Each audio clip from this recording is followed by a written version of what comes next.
We gather in this space for magic. We come to the movie canon to laugh, to cry, to care. We crave that indescribable feeling that streams over us as the intros start to roll in. And we go somewhere we've never been before, not just entertained, but somehow reborn. Together. Dazzling images, perfectly rendered on all of our screens. Sound that I can feel. Somehow, heartbreak feels good on a live stream like this. Our vibrant panelists and viewers represent the very best of us. United by our passion for cinema and art, our content is a testament to the power of community, crafted with precision and heart.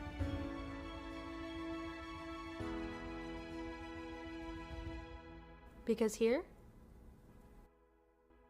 they are. The Movie Canon. We make streaming better.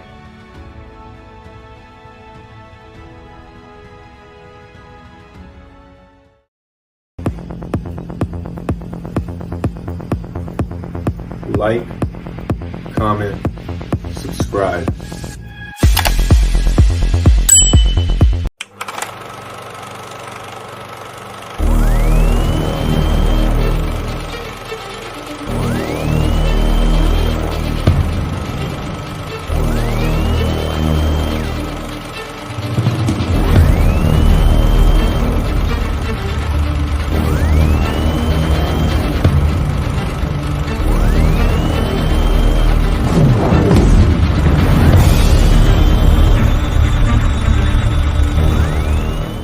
Hi, you're watching the Movie Canon? Watch Gio.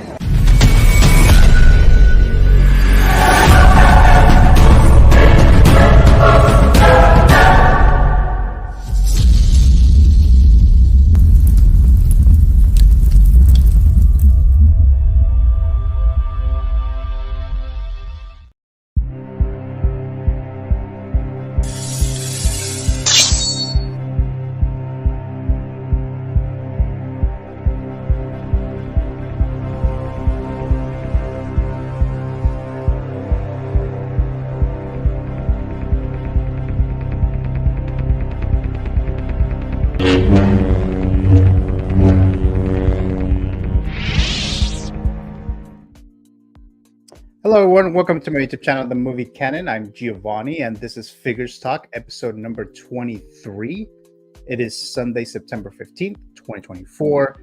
And I believe this is, it's been a couple weeks since I've streamed anything. There's a bunch of stuff going on, personal life and work related and stuff like that. But here we are, episode 23 of Figures Talk. Here we are again.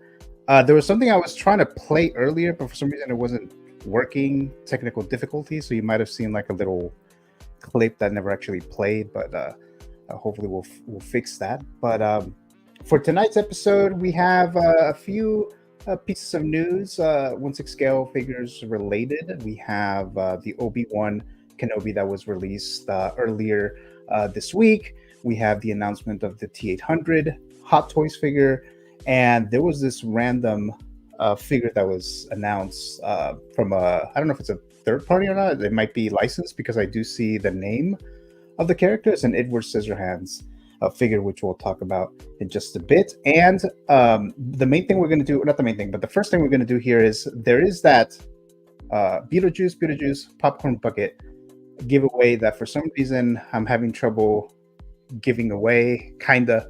So I'm going to start the segment in just a moment here. Once we get the Canon Council in here and we'll go into the chat, I'll announce or we'll select the winner.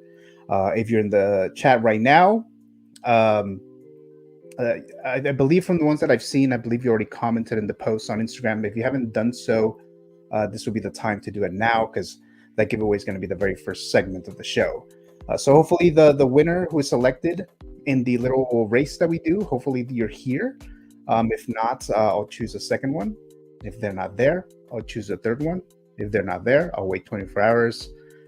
And you have those 24 hours to claim the popcorn bucket again. And then if no one claims it then I guess we'll have to end this particular giveaway. But of course, there's a lot more coming, especially in this spooky season. I have a lot coming as far as some plans that I have for giveaways and stuff in October. So definitely keep an eye out for that. But I know this was kind of long, but like I said, I haven't been here on an actual show in a couple weeks. It feels like it's been a long time, but here we are. And thank you so much if you're watching live right now or in the replay. So let's go ahead and bring in my Canon Council, as I always like to call. So let's begin by introducing the very first council member. He is the current Figures Talk champion, Mr. 1 Adam 12. Since I was 3 or 4 years old, I've loved Star Wars. So we'll keep looking. We're getting into Double Jeopardy where things really get tense. Iron Man, knowing that the original Avengers are destroyed and the MCU goes down the drain. And also knowing that we destroy Indiana Jones, Jurassic Park, Jaws, Close Encounters of the Third Kind. Oh, man.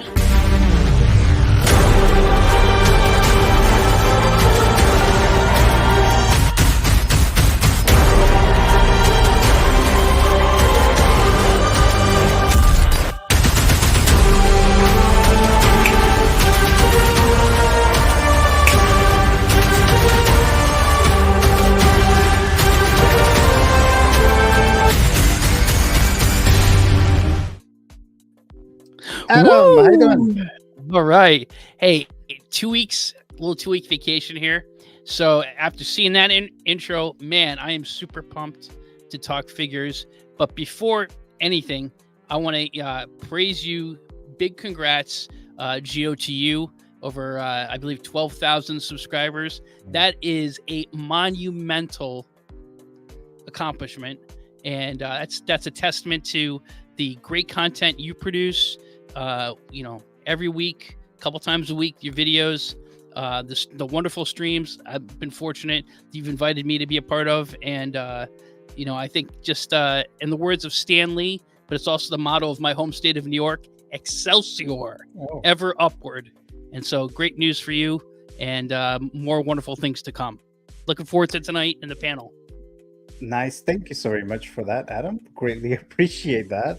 So I did cross now 12,000 subscribers that just keep coming in, which is kind of odd because I've been doing YouTube since 2017, and it's like I wasn't doing it as regularly as I'm doing it now because I was still in school and stuff like that. But I started many years ago, and now I just barely crossed the 1,000 subscribers like last December, and now we're here. Now, of course, we have the shorts that we've been doing because YouTube seems to be liking those because they're competing with TikTok. Seem to be going that way. Yep. So let's give them what YouTube wants. Let's give what the viewers want. They want these shorts. So we're doing a lot of these shorts, and of course, I've been doing the long form shows as well because I really like doing those. And people like you, Adam, the panel that we have here tonight, other members of the past that we've had on Figures Talk, the Met Report Horror Talk, all you guys contributed to that. So thank you so very much for that, and I appreciate all the viewership and just the support overall. So thanks for bringing that up there, Mr. Adam, because I was not going to do that actually, but thank you. Let's go ahead and bring in. Thank you so much. Let's go and bring our next member here, another Canon Council member, and he has been here before, and you guys know him as the one and only Mr. Zord Photography, Mr. Patrick. And yeah, I would destroy Carnage.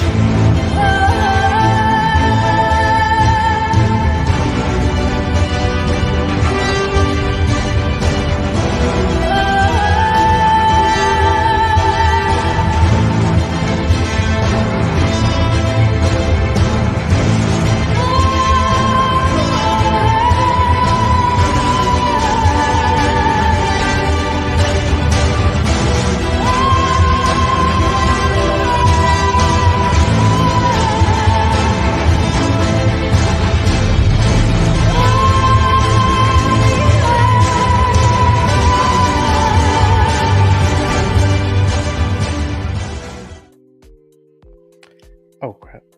There you go. Whoops! There you go. I was like, I didn't add Patrick in there. Hello, Patrick. How you doing? It's all good. Hey, Gio. Hey, Adam. Hey, Happy Patrick. Sunday. How are you? I'm good. Happy to be here. Again, thank you again for inviting me on the stream, Gio. I'm really happy to be here. Definitely. It's been a while. It's been maybe a couple months or so since you've been here, and I'm glad that you were able to join us here tonight. And so I heard you were in Hawaii not too long ago. You were enjoying life over there? Yeah, too good. But I mean, I have to come back to reality. Yeah, like always, right? So thank you, Mr. Patrick, again for joining us here tonight. It'll be a fun stream, and there's some stuff that's going to be focused on you, Patrick, when it comes to the Fantasy Figure Zone, which you might know what it's all about, but we'll get into that a little later. My next guest here, of course, he has been here as well before. Let's go and introduce him here. You guys know him as Wolverine and Logan, or X-Man Supreme, or Mr. David. How you doing?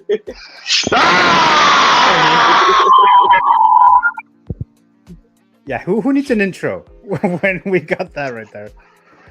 Oh, hey, yeah, it's hard to see y'all through all the red. Sorry, I was berserker raging out there for a minute. Whew. But so it looks like you already won the match more than Hugh Jackman wore in the movie. Bro, for real. But joining us, Gio, I just want to say, you smell like winning. Oh wow! Yeah, congrats on the subs, brah. Thank you so much. Great. You're the best there is at what you do, and what you do best is get 12K subs. That's what you fucking do. Yeah, thank you so much, and hopefully some more. So we'll definitely look into that. But again, thank you so much, Dave, for being on here. Now, are you gonna break some kind of a record tonight? As in, you're gonna wear a Wolverine mask for the longest time than anyone has ever had? Well, if the record currently is Hugh Jackman in the movie, then I think we're already there. Yeah, he already beat that. But yeah. Adam, good to see you, bro. Mm-hmm. Good to be on with you. You're committing to the bit. It ain't gonna be that much longer. It's getting pretty warm in this thing. I'll be honest with you. But woo!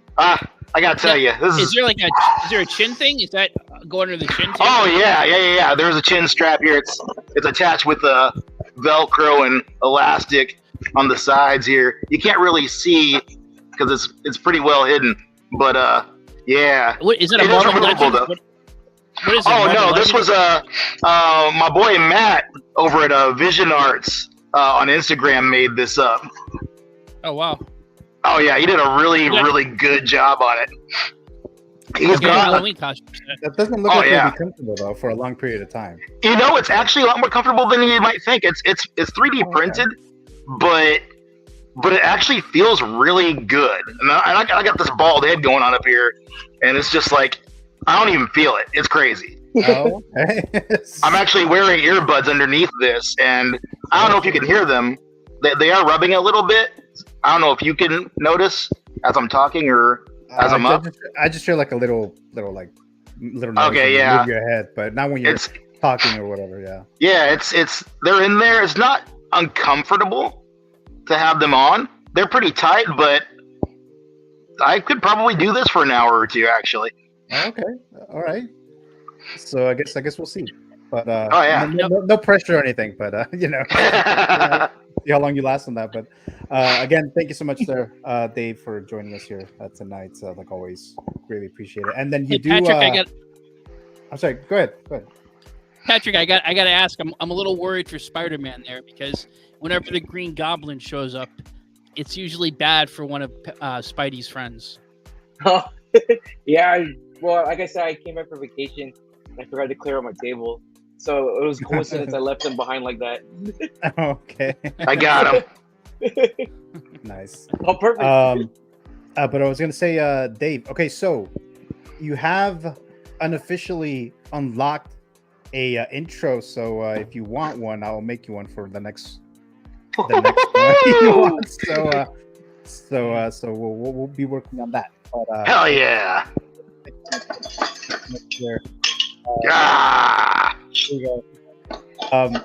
So we have Mr. Alex Montano. He might show up later. I know he told me he had something that he had to do tonight, but I gave him the link, so he might show up later, or if it runs too late, he may not. But just to let you guys know that Mr. Alex Montano, he may come on a little later, or possibly not. But just wanted to let you guys know there. Okay, so let's go ahead and go into the live chats. So we have quite a few in there. Let's see. So we have Mr. Darren Wardle saying hello. Hello there, Mr. Darren Wardle. Always on the in the live chat, as always. Greatly appreciate it. And Miss Mergusti, I still can't believe James Earl Jones passed away. And yes. And I'm gonna just briefly talk about that in just a moment after the giveaway. We'll talk about that for a moment there. La Bruja saying hello there. La Bruja, really appreciate it there. Octavio Perez saying hi, hello there. Also, really appreciate that you're in the live chat. It was a great shock to me, says Darren Wardle. Yeah, it definitely was. Even though, you know, he was 93 years old, but still, it's kind of like one of those actors that you grew up with, and not just Darth Vader, because that's what I'm gonna like go into briefly, not too long. I won't spend too much time on it, but because I know a lot of people already talked about it. But it's not just Darth Vader. There's some other roles that he did that I remember. Like, yeah, I was a kid when I watched this, and it's like, yeah, like you think of Darth Vader right away, but there's some other stuff. There's some other stuff there. Where'd you get that, Mr. Cody? Mr. Cody saying or dropping by here. Thank you so much, Mr. Cody. Greatly appreciate it. Again, like as always. Let's see what's up, everybody. Says Mr. Dave warming up the chat. Just a lazy day, says Darren Wardle. Yes, Sunday night. Sounds good there. What's up, everybody? Best intros around right here on the movie canon. So thanks so much, Mr. One Adam 12. Appreciate that. Let's see. Beetlejuice. So now we're expecting some kind of Beetlejuice popping up right now, right? Maybe it's the giveaway for one of you guys tonight. Maybe we'll see. Click that like as you enter. And yes, everyone, if you wouldn't mind, go ahead and hit the like button. Subscribe if you haven't done so already, of course, for future content and a lot of these great giveaways that I do, because I actually do like doing these giveaways. I kind of find it fun finding these giveaways to do, and it's kind of like I kind of feel like it's a challenge to see, you know, what you guys would like as a giveaway. So yeah, so just subscribe if you haven't done so already. Greatly appreciate it. Saw the Beetlejuice movie, so good and funny. I saw it last week. It definitely has a lot of funny moments. I think it was great. I would still recommend for you to see it in the theater, but I would understand if maybe you weren't that interested in the first place and you were kind of already on the fence with Beetlejuice. Then okay, well, it'll be good enough for stream, which a lot. Nowadays it goes on streaming fairly quickly now. So, but I did enjoy it overall. It says no, don't go up the stairs. Again, referring to the ghost face from the little ad or whatever, the Nicole Kidman ad there. Mr. Jose Plus G Hernandez. Hey everyone, sorry I didn't make it this week. We'll be back soon. So yeah, Mr. Jose Plus was gonna be on here tonight, but he wasn't able to make it here. But we will have him back on here pretty soon. So thank you so much for being in the live chat there, Mr. Jose Plus. Let's see. Mary says, OMFG, I love Edward Scissorhands. Hopefully I win that Beetlejuice popcorn buckets. Yeah, so we'll do that fairly soon there. Miami's Nemesis dropping by here. Hello there, Mr. Miami's Nemesis. Always see you in the live chat. Really appreciate you being on here. As always, same thing with Mr. Kenny Lang. Thank you so much for being here. Also, let's see. Rest in peace, the headphones, says Kenny Lang. Let's see. Here's a hi, Gio. Hello there, Mr. Darren Wardle. Mr. Yomo. What's up, everyone? Hello there, Mr. Yomo. Hope baby Yomo is doing well as well. And then your wife and family over there. Thanks so much for being here. Let's fucking go. Dave, says Yomo. And there you go. Let's fucking go, Yomo. Admiral Greer, says Darren Wardle there. Look, 6, bro. I'm jelly. So yeah. So I guess you don't have one yet, Mr. Yomo. So it's time for you to get your Wolverine mask, and maybe one for, well, maybe not the baby, but definitely for you. But not yet. Did you? Baby Deadpool, why not Baby Wolverine? Oh, there you go. Yomo, I think he still has a couple available. Pretty good price too. Okay, so that's good to know there. And saying hello to Mr. Yomo there. All right. So again, thank you so much, everyone in the live chat. We're all caught up there. Okay, so let's go ahead and let's do the first segment that I was going to do, which is the giveaway. Okay, so we have the Beetlejuice popcorn bucket giveaway, which I was trying to do with that the Tim Burton tier list stream that I planned last Saturday, I think September 7th, and I wasn't able to do it. So there's another opportunity for you to possibly win. Let's see if there's another one here. Oh, Champs, says Yemo there. Okay, so of everyone who has already commented in the post on Instagram, I already got your names. They're in the little list here. So we'll do the little race that I've done before. I'm gonna select one right now, 30 seconds. If you're in the live chat, if you're present right now and you're the winner that was selected, let me know right away. And then I'll wait maybe like a minute or so, and then I'll do a second one and so forth. So let's see what we got here. Let's see here. Mary says, sorry I got back on. Apparently my dog Raven knocked over my TARDIS ornaments. Oh boy. It's safe, not broken. Okay. All right. Well, that's good to hear that then. Okay. So let's go ahead and share this real quick here. So let me just make sure that I have all the names in there before I even do anything. Let's see here. Let's see. Hold on a moment for me, everyone. So there's quite a few in there. Yeah, go ahead. You can take my name out. Give other people a chance. I don't even think your name's on there. Did you put your name in there? I don't see you on there. So maybe you didn't. Oh, this is the Instagram post. Oh, no, it is for the Instagram post for the Beetlejuice, the tombstone. Yeah, so I don't see you on there, so we're good, I think. No. Okay, so we're good there then. But thanks for that though. All right, let's see. So let me go ahead and move this over here. All right, so here we go, guys. Let me share this. Let me know if you can't see that. You should see a couple of potential racers. Since we're getting into that spooky season, you should see some spooky characters representing each one of you guys. So it's going to be 30 seconds. So we're going to go ahead and begin right now. So whoever wins this race will be the winner of the Beetlejuice popcorn buckets, the Tombstone, the Regal one. I was trying to get the other ones, with snakes and all that stuff, but they sell out really quick. So let's see. I think I posted. If not, I 7-follow. Yeah, I think you're already in there, Mr. Water. Let me just double check there. Here comes Storm. Yeah, Darren Water. Yeah, you're there, Darren Water. Storm. My wide mile. Oh, damn, Storm. Wow. Okay, Storm. Wow. Oh my gosh. So Storm, hopefully you're in the live chat right Dang. now. But I haven't seen you in the live chat tonight, I don't think.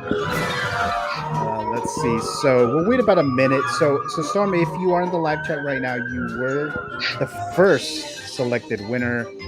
Like I said, I'll wait about a minute or so, more like less than a minute now, and then I'll do it again if you don't claim it right now, and then we'll pick a second winner. Now, I'll still wait 24 hours. To see if the first place winner claims it, and then second place winner claims it, and third, like that. So if you're here in the live chat right now, let's say Storm doesn't claim it right now. If you're selected at the second race, that doesn't mean that you won it. But if you claim it here as the second place, then that means you claimed it already. So you only have to wait for the first place person to claim it in 24 hours. But let's see here. So I don't see. Let's see. Congratulations. Says, where'd you get that? Says Mr. Cody. Oh, there you are. There's Storm. Storm is here. Let's go. Hi, y'all. Hello, Miss Storm. So you are the winner of the Beetlejuice popcorn bucket, the Tombstone. So you are the winner. So congratulations there.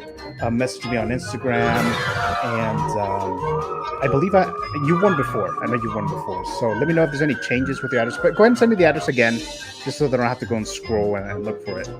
Go ahead and do that, and then I'll send that to you. So if you're claiming it, so that means I won't do another race. So we have one here. So thank you so much, you guys, for joining us here tonight. I was grooving to that music there. What was that? I was grooving to that music. Oh, you were? Okay. Hearing music? Yeah, it slaps, as the kids say. The kids say that, right? It slaps. Yeah. Okay. Yeah. But if you didn't win this one, guys, I do a lot of giveaways. I just announced this one not too long ago, maybe like a couple days ago. Ooh. So I am doing this one. I'll announce the winner sometime in October. So we have this one here and some other ones. There's, like I said, I have some other ones that I'm going to do. But thank you guys for joining here tonight. So let's go ahead and go back into the live chat. That'll show some of you guys. Mr. Moose, hello, community of collectors. Moose. I just bought Gladiator Hulk for $300 shipped. That's a good price, right? Yeah, that's a good price. It is a good price. That's a very good price. I don't know. Yeah, I don't know how much it costs initially when it was first announced, but and especially since it's an old figure, right? So there's not, you can't get this one, like you can't go on Sideshow or anything and get it now. So congrats there, Mr. Moose. Let's see. Storm says my dad's lingering had volume down. Oh, okay. So I think we're good there. Where'd you get that? So just congratulating there. I'm so happy I could cry, says Storm. Yeah. So Storm, she's always in the live chat. She's always supporting the channel. So I'm happy for that she got this, and a lot of you guys watch the show often, and I'm glad that you guys were able to have the opportunity. And like I said, there's more coming. So, and then Mary says congratulations there. So there you go, guys. So that was the first segment there. So let's go ahead and begin with the first one here. So let me just make sure that is the correct one here. Okay. So you know what? I actually meant to do this first, and I already messed it up. I already messed up the joke. I'll still do it, but I messed up the joke already. But here you are. Here we are. It's been 84 years. So we have this Obi-Wan Kenobi Hot Toys figure that was finally released. I think I want to say maybe like 2.5 years, maybe 3 years. It's been a long time since it was announced, and it is now released. I know it's been delayed multiple times, but now It's out there. The Sideshow status waitlist is open. So if you were trying to buy this on Sideshow, you wouldn't be able to do that. You could add yourself on the waitlist. The price for this on Sideshow is $300. Obviously, you can always buy these figures from somewhere else, but I usually just go on this one, and there's the biggest distributor here in the US, right?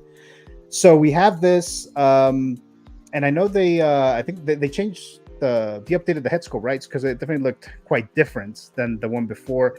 This character was not on my list of figures that I was trying to get. I even but I decided to not pursue the Obi-Wan. I'm sorry, the Vader from the Obi-Wan series. So if I wasn't gonna get that one, then why would I get this one here? But I wasn't a huge fan of the series, so that's another factor as to why I didn't get this and the Vader one. And mainly, I think I said this before, maybe it was on my stream or maybe it was someone else's stream, that when it comes to getting a Obi-Wan Kenobi Hot Toys figure, it would have to be either, if they were to do like another Alec Guinness from A New Hope Obi-Wan, or the Padawan Obi-Wan from Phantom Menace. So those are the only two that I'm willing to pull the trigger on. Unfortunately, this was not one of them, right? So let's look at the movie figure file for this particular figure. Of course, I guess it's from the Obi-Wan TV series, studio distributor Lucasfilm / Disney. The series premiered on May 27th, 2022. Rotten Tomato score, 82% of the critics give it a positive review. We don't have the numbers as to how many critics. We just have this data, this information. 61% of the audience gave it a positive review. So obviously the fans or the viewers, the regular audience, didn't seem to be a big fan of this particular series, just overall, right? I was very excited for this, and when this series premiered, it came out during Star Wars Celebration, or during that time frame of Star Wars Celebration 2022 in Anaheim, which I did go to, and I was going to meet Ewan McGregor that weekend, the week of this premiere. So I thought there was like, the stars were aligning. This is going to be a great show. I'm going to love it. All these things were happening. And I saw the first episode and I thought it was okay. The second one, wasn't a huge fan. And there's a lot of good stuff in the show that I did enjoy. But overall, I just wasn't really a big fan of the series. And like I said, that was kind of part of the components that led to me not picking this guy up. But I know a lot of you guys were excited about this, and you've been waiting for this for, like I said, or not, the clip that I showed. It feels like it's been 84 years. It's been a long ass time since this was actually a release. So there you go. So I'm going to throw this to you, Mr. Adam 12. What are your quick thoughts on this release? So this was, I liked the show overall. What I liked why I say overall and why ultimately I would give the show a positive recommendation is everything with Anakin and Obi-Wan was awesome, and that last episode with their duel I thought was excellent. The stuff with the character of Reva never made sense to me. Just never made sense. She's a former Padawan. She's almost killed. She sees all her friends, her Jedi Masters slaughtered, and yet she decides that I'm gonna go kill Jedi and I'm gonna try to kill children. That never made sense to me. But having said that, this figure, along with Darth Vader from Obi-Wan Kenobi, were my first and second pre-orders when I started collecting Hot Toys. And I got the Darth Vader, and I think that's up there that's got to be in the conversation in the top 10, top 5 figures of the year for this year, I think, so far. I had the Obi-Wan Kenobi on my, again, as I said, it was like the second, third figure pre-order. I got the Clone Wars Obi-Wan, and then I got the Mandalorian Obi-Wan. However, when this, that first sculpt kind of looked a little bit like Joe Dirt. Remember that movie? Oh, yeah. the guy from Saturday Night Live. It looked a little bit like Joe. Oh, David Spade. David Spade, thank you. But I think this new sculpt looks fantastic. Fantastic. I think, I give Hot Toys credit. Fans complained, they listened. And I think this is a much better sculpt. I think even the tailoring looks, you do some comparison photos, looks a lot better in the Jedi robe. I think that base with the rocks looks awesome. So I did get, I told you I canceled and I got my NRD back because it was so far behind, so late. But I got him from a Hong Kong reseller, and I expect it coming in this week. I think I actually just checked before the show. It looks like it's coming by the 18th. So I'm very much looking forward to this figure.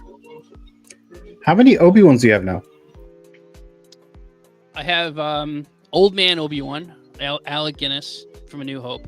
I have Revenge of the Sith, all the ones that have been made. Revenge of the Sith, Clone Wars, and the Mandalorian, that exclusive one. Oh, okay, that's right. Same you head did get that one. it's the same head sculpt as Clone Wars, but it's a cool figure. Yeah, okay. It's a cool figure though. So you're about to get that one. Characters, so. Yeah, I mean, to me, it's about favorite characters, and Obi-Wan, Luke, Darth Vader, Han Solo. Those are my 4 favorite characters from Star Wars. Anakin / Darth Vader. Right.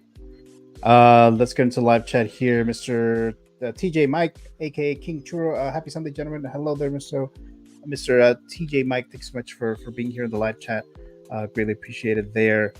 Let's see. Storm says hugs y'all and thanks for watching on TV tonight. Jose says Gio, why hat wasn't I included in the giveaway? You must have not commented in the Instagram post because I went in there and I copy and pasted everyone on there. So make sure to do that. Let's see. Saying hello to Mr. Moose there. Jedi Master Joe Dirt says Darren Wardo there. I like the way the sword does appear to glow. Yeah, and it's like very, very bright in the show, right? Compared to the other the Star Wars movies. The TV series, like super, super bright. I think there was like a bunch of memes that I saw when that series was running. I'm just saying congrats to you, Storm. I think I joined the hobby around the time this was first announced. Yeah, so around like that early summer 2022. Yeah. Then we have Mary said, "Wow, Obi-Wan figure." Yeah, I mean, the head sculpt looks really, really, really great. Like I said, I would prefer, Alec Guinness or a Padawan. But if they're going to use this type of quality in the head sculpt, then I'll be confident with when we do get, because I'm still confident, we do get the Padawan Obi-Wan from Phantom Menace, hopefully this year. I think that's got to be coming. Yeah. And Mr. Brick Artemis dropping by. What's up, guys? Hello, Mr. Brick Artemis. Yo, Brick. Thank you so very much. How we doing, Brick? Actually, Brick just messaged me. He just messaged me on Instagram. He's all like, "Did you just what do you say? Did you just copy? We just copied each other's cast for this stream." Because I think all you guys are going to be on. Yeah, I'm going to be on tomorrow night. I think these guys are. Yeah. These guys are. Yeah. All 3 of us are. Yeah. Because I saw when Brick posted it, and I was like, "Wait, is he posting my stream?" Because then I saw you guys in there. But we'll save some material for your show for tomorrow. Don't worry. There you go. So, Christian Cooper saying, "What's up, guys?" Hello, Mr. Christian Cooper. Greatly appreciated. He's here for the Obi-Wan, probably, right? Maybe. Thank you so much for being here, Christian. Like always, Jose. I didn't see my name either. Oh, Brick also. No, I did post it on you. I did post your name on there. Let me see. Yeah, you were in there, Brick, because I know you posted it on there. But yeah. So let's throw this to Mr. Patrick. What are your quick thoughts on this Obi-Wan? And did you end up picking him up? I actually had it on pre-order day 1, and then I ended up canceling it after I got in my Mandalore Obi-Wan, only because I already have the Revenge of the Sith one, and after having like the Clone Wars armor and then the Mandalore armor, I was like, I'm kind of over getting so many of the same character. So I ended up canceling this, but I mean, I still want to get it. Maybe if it's like a lot cheaper, I have a feeling it will. I'm no expert on pricing, but given the circumstance of how the market is, I'm sure someone will sell this for like a decent price. Then I'll pick it up. But right now, it's like it's not even a must for me anymore. It's still a great figure. It looks so good. Like I love that they updated it. But I think the time frame of them putting out so much of the same character, as much as people say that about clone troopers and stuff like that, but certain characters like Obi-Wan or like a Darth Vader, I get kind of like burnt out fast because it's just like, oh, look at the Vader, they switched the gloves. Yeah, I'm no expert on costumes, but it's like small things like don't really, you know, get me to buy the same figure after like a certain point. I'm just like, all right, I'll just wait. It's a great figure, but I'm pretty sure a lot of people are happy for this one. I want to have it, but not anytime soon. So yeah, that's my thought. the tailoring looks really good, and the hair also looks really good. The sculpted hair. I know a lot of people were saying that they really right. good. That's what I was gonna say. I know some people were saying that they thought it was actually an artisan, like a new announcement or something. And I kind of did think so at first when I first saw the photos on Facebook. I think they first posted we have a new upgraded sculpt or whatever, and then they did the blog of photos. But when I first saw them, I was like, "Is that a new Obi-Wan?" But no, like I have like no negativity towards it. It's just like and I love that they overhauled the figure, and I love that they did like a whole new sculpt because it was needed, because like the fan base was pretty like upset with it. So it's a win for the community. But like I said, I think the time frame of them putting out so many Obi-Wans at once kind of just burnt me out so fast. That's just me though. Now on that point there, Zord, do you think that because we got so many releases of Obi-Wan figures this year that they're gonna wait to announce any Padawan Obi-Wan till like maybe next year? I'm no expert, but I think only because I've only been in the hobby since 2020, and I look at the timeline on how they push out figures. I think this time frame, like till like Christmas time, they're gonna push out all of the stuff they already have, like that's been announced and up for pre-order. So they're gonna try and clear out the board before New Year's. So I highly doubt we'll get like another like crazy announcement.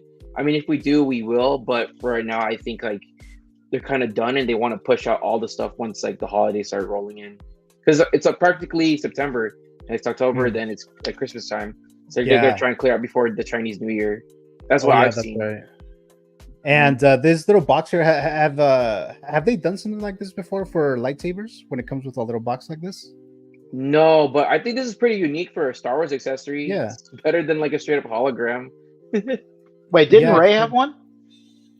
That's why I don't know. That's why I don't know, because I wasn't collecting then, and I haven't really. I mean, Rey's I just didn't really look at a Rey figure. Was it just wrapped up? Yeah, it was just wrapped up. Oh, okay. Yeah, So that's kind of pretty cool. Yeah, I kind of like that. I mean, I'm not gonna get it for that reason, but I do like it though. maybe I could just get the box and the little accessory somehow. But Dave, what are your quick thoughts there? I think I won't get the Rey figure for that same reason as well. Wait, what? I was like, what? Okay, so Obi-Wan, I think this is a dope figure. I pre-ordered 2 of the Vaders because I was really feeling getting a Vader, and then I saw this show, and this was, for my money, this was the best we've seen Vader on screen. Like I got it at that point. Right? Like everyone thinks Vader is cool because he is, but I never really got it like that, you know. But when I saw him, show up in that little town where they were hiding out, walking through, choking people, and all of that, and then he grabbed the friggin' ship as it was trying to get away. I'm like, yeah, this dude's badass. Breaking people's necks with the Force. Yeah, I was fully in it. I got it. That's where I got Vader. But I ended up canceling them only because I found this killer deal over on Pop Culture for the 3 Deadpools that I've been wanting but wasn't going to get because they were too expensive. Like the Venom pool and the zombie and the Iron Deadpool for the same price as the 2 Vaders. Actually a little bit less. I was like, yeah, I'm gonna do that. So I canceled those, and I still want to get them, and eventually I probably will. I've been realigning my goals for my collection, and Star Wars has never been a huge priority on it. Oh, okay. But I definitely do want that Vader, and if I get him, when I get him, I will probably want this Obi-Wan as well, because he's just awesome. I really liked seeing him in the show. And this sculpt is amazing, especially compared to whatever that weird crap was they were showing off at first. Oh, okay, yeah. Yeah, but I mean, I'm sure. I don't know if they were making fewer of him, like because they had that weird thing where people have been much talking about how they've been going waitlist sooner on some figures lately, and that whole thing with Crosshair and all of that. So I don't know if this is one that's going to be easy to find later on. I imagine it probably will. Yeah. But if and when I get that Vader, I'm going to want this guy, and I'll probably get him. But right now, nah. Okay. Let's look at the live chat here. Christian Cooper says, unbox Padme today. Fire figure. Yeah, that's one that I skipped because I'm waiting for that Queen Amidala if they ever announce her. So it's like I don't like to get more than one character, with a few exceptions, right? Like Batman and stuff. But I usually try to get like one definitive figure, and for me it would be Queen Amidala. But I mean, I've heard really good things about Padme. A lot of people have been doing reviews and things like that. They really seem to be enjoying that figure, and I think Zora, I know you have her, and Adam, you have her too, right? I have her, and she's a good figure. But the one thing I was disappointed in was the rolling eyes. Like hers popped out of mine. Like I had to put them back in. So after that, I don't F with the rolling eyes anymore. I just keep them in their static position because they'll either. And then now, like I was fussing with it for a while, so it didn't look cross-eyed, and it's okay, but I don't mess with the rolling eyes anymore. I'm never going to do that again. I've heard that a couple of times over the last maybe month. People mentioning eyes popping out. I think Terry mentioned it on his She-Hulk video where he was going over her today. Oh, okay. I heard somebody talk about actually it might have been you, Adam, that was talking about Padme that I remember seeing in a chat somewhere in the last couple of weeks. Yeah. I didn't even know that was a thing. I figured, somebody mentioned Thrawn. Someone had that happen with their Thrawn. Oh, okay. I heard that. Yeah, I saw that on the shows. Yeah. That was I don't know if that's a new thing that's been happening recently or if that's just on occasion where that'll happen. I don't know what the over under is on that. I've only been collecting since like April of 2022 after the Batman came out. The frustrating thing with it was that I actually wasn't trying to move her eyes initially. I had to take her head off because she had some of like the wax paper like under the neck, and I was trying to get that out, and so I popped the head off to get it out. But when you pop the head off, the head, a little block in there. What you call it? Yeah, I've been hearing about that. Yeah, okay. There's no effing way to do it. So it's engineering wise, figure at least is the head is not, in my opinion, not very well engineered. I like the figure. Don't get me wrong. I really like it, but that part of it I do not like. You got to be very careful if you get that figure. Okay. I think I'll chime in here. I think it's because like the older figures that had rolling eyes, what Hot Toys had to do in the past is they had to cut the hair, right? So there's a part of where you pull off the figure, and obviously there has to be a cut, so there's like a seam line. I think prior to that, a lot of people were annoyed because they're like, oh, I wish Hot Toys could fix something where we could do the rolling eyes, but we don't have to have like the back of their heads removed because they see like that seam line. So a lot of people complained about that. So Hot Toys went with this new route with the neck adapter, but I think the problem with the neck adapter, it's like the way you have to put it in, you have to have it hug the back side of the sculpt of the figure, so you don't hit the pegs for the rolling eyes. So that's what happened with a lot of people. So I totally agree with Adam. Like it's a weird engineering thing. I get what the Hot Toys was doing, but I think they just need to fix it again too, or like make the eye sockets a little bit more snug. But yeah, like it's a little buggy. It happened to me a few times, but I understand what they were trying to do, based off like what people were talking about the head seam line, because people want that gone. Yeah, and I think you're right. I think you're right. But I guess my reaction to that would be is how many people have their figures head? So it's like you're looking at them. You know, most people have. I don't say most people, but a lot of people have it in a museum pose. But even if you don't have it in a museum pose, the head is looking, straight at you. They're not like weird poses like this. Maybe if you're taking some toy photography, but generally speaking, it's not like that. I don't know. Yeah, like it's like a weird. It's like it's so divisive because it's like people wanted this gone, but then they're like, oh, it's 2024, we should have rolling eyes. All right, Hot Toys announces that, but then next it's like too many problems. Like it's so much things they still need to fix. Like they're in the right path, but I don't think it's like it's there yet. It's like too buggy still. Yeah. They fixed one thing, but they got 20 problems on top of it. Right. So I heard it pops in. I heard it pops back in pretty easily though. It does. It does. You're okay. Imagine having a white carpet and dropping that. Oh man. Oh, bro, it's done. Oh God. Yeah, I have it. So that happened to me. But, oh no. Oh, that's like. I fortunately I saw exactly where it fell, so it was okay. Oh, okay, that's good. That's a bad day at the office right there, man. Yeah. Jeez. Let me look at the live chat real quick. Programmer says okie dokie. I think he's referring to that his name was in the giveaway post there.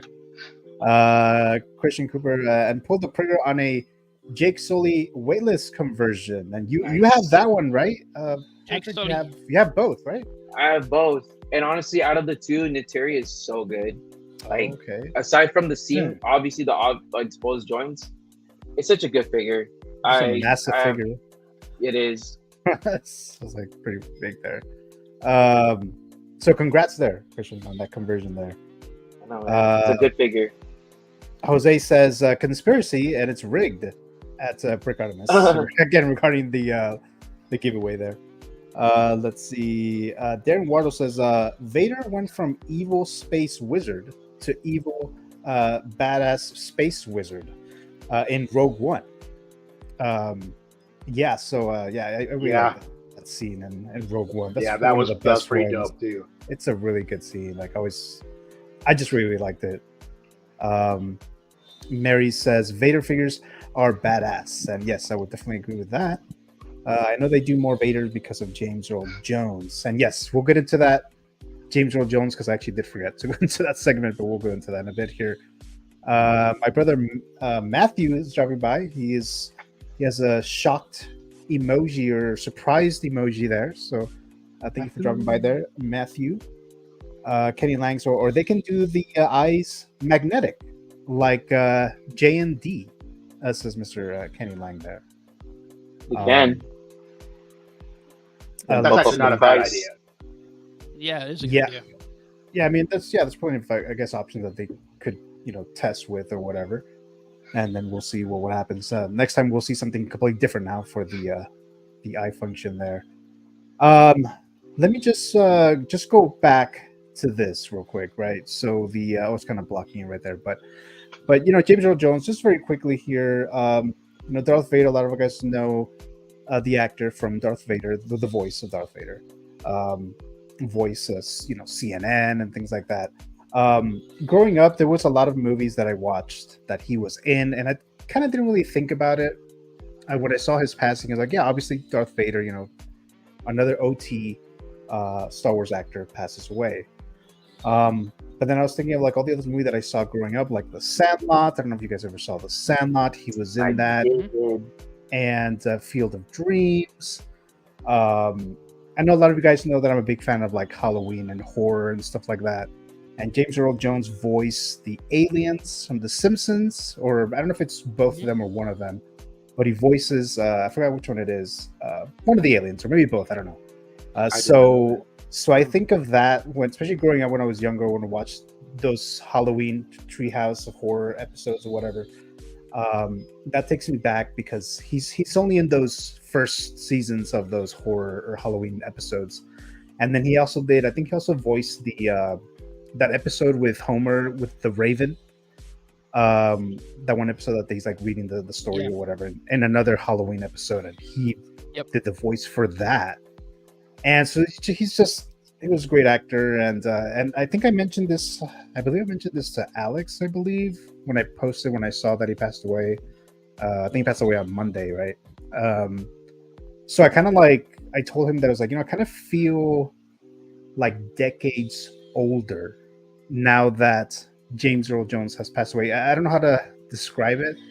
Maybe it is because I go back to all these projects that he was in, and I was like, yeah, that was a long time ago. That was like many, many years ago, and now he's 93, and he passed away, because not because something happens that he like really died really young or anything. He passed away, because he's older now, and I don't know if we actually found what the actual reason of why, exactly how he passed away, if something specific or just old age. I don't know. But that's kind of how I was feeling when it comes to this. And I was like, yeah, I'm going to talk a little bit about James Earl Jones real quick here. But I'll just throw it to you, Adam, if you want to say anything about his passing, or if not, that's perfectly fine. But I'll just throw it to you for now. Yeah. Just one of the great actors. I think, first of all, we'll talk about Darth Vader, but I want to talk about other things that he did. I think obviously David Prowse, actor who wore the suit, and don't want to minimize his role because the physicality of that was very important. But James Earl Jones as the voice of Darth Vader, I think inarguably played the greatest villain in movie history. Or certainly one of them. But I'm going to say, in my opinion, the greatest villain in movie history. And how he gave a line reading, those iconic, I am your father. And I know it's just unbelievable. With his voice and giving some of those line readings, just the iconic lines that have reverberated through film history. Everyone knows some Darth Vader lines, and you go to almost any country in the world, probably they know Darth Vader. Now, obviously not all of them. You heard James Earl Jones' voice, maybe it was translated, but any English-speaking country in the world, they know that voice. But beyond Darth Vader and the films that he was part of, coming to some great comedies, Coming to America, love that movie. Oh yeah, that's right. Yeah. You mentioned The Sandlot, the Tom Clancy films, those first couple of films where he played Admiral Greer, The Hunt for Red October. He was in that, I believe. And then, of course, the voice of CNN for many years, we associate his voice as that. And I'll just say, lastly, one of my favorite, perhaps the greatest film about baseball ever, where he Field of Dreams, that James Earl Jones was in, and his monologue, where he talks about the history of baseball and how things have come and gone, but baseball is always there, is one of the greatest monologues I've ever heard about baseball. And the end where he he's he was kind of a he was like a 60s writer, and he fell out of favor, and then he wrote this story about Shoeless Joe Jackson, and he goes with the spirits of those baseball players into the cornfield at the end, and he's kind of giggling. I just think his James Earl Jones spirit going into those cornfields, just an amazing, what an amazing role. We won't see his kind again. Yeah, that's for sure. And actually, I forgot to mention him voicing Mufasa. Yes, Mufasa. Yeah. And I was like obsessed with that movie when that came out. When I was a little kid, The Lion King, I loved that movie. It's one of the top animated movies. I go back and forth between that one and Toy Story as the best animated movie of all time. And yes, Mufasa James Earl Jones voicing Mufasa. And he's so great in that voicing role that they had to bring him back for the quote-unquote live action version of The Lion King. So yeah, that's another one there too. But we're going to keep hearing his voice because he signed before a year or two ago. He signed the rights to his voice. Oh, right. To, I believe, the Disney Lucasfilm. I believe so. Yeah, I think I saw that. Maybe like, was it this year? I think it wasn't that long ago. Was it this year or last year? It wasn't that long ago. He signed his rights away. Yeah, I'm sure he got a big paycheck for that, or his family did. Yeah. Yeah, this state will get some of that there. My brother Matthew says he guest stars on one of my favorite shows, Big Bang Theory episodes. I forgot about that too. Yeah, because I watched that show. I like that show actually. I know some people don't like it, but I actually like the Big Bang Theory. And there's an episode where he guest stars in an episode, and apparently, from what I remember reading not too long ago, is that the main character of Big Bang Theory, his character's name is Sheldon. He meets James Earl Jones, and they like hang out and stuff like that. And then I guess they go to Carrie Fisher's house and play like a practical joke or whatever. They rings the doorbell of Carrie Fisher's house, and then they leave. They like run out of there, and then she comes out all pissed off with a bat. She's like, "This is not funny anymore," or some shit like that. And apparently that was the first time that they've ever met, Carrie Fisher and James Earl Jones. And I think that was like in 2015, around 2014, around there.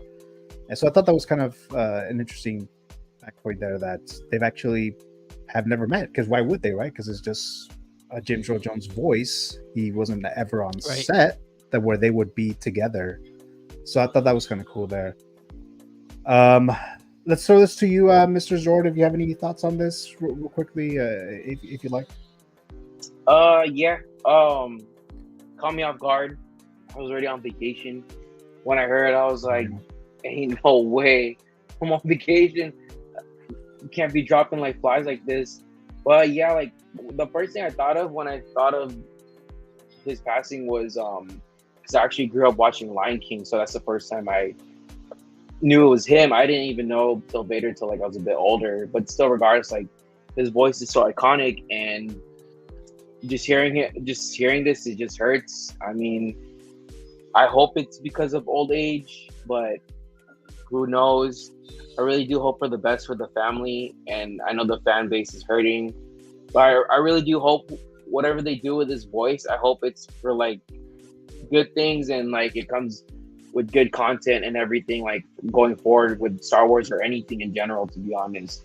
So I have my fingers crossed. I hope they do his voice justice as the years goes on. So that's all I gotta say. I just feel bad, man. It just sucks. Yeah, it's just like another OT actor passing away as well. That's like another like hit right there, right? Yeah, because there's still Harrison Ford, Mark Hamill, Anthony Daniels left. Can't think of others, but yeah, it looks like they're just like McDermott. Yeah. Oh yeah, there you go. How about you, Mr. Dave? What are your thoughts there? Nothing. You hit on it earlier too. Nothing really points out your own mortality. Mm-hmm. like the passing of the old guard, Yeah. And well, I think it's great that he had such an amazing run. You know, like you hear about guys like James Earl Jones and Stan Lee, and you know, when it's his time, Ian McDermott.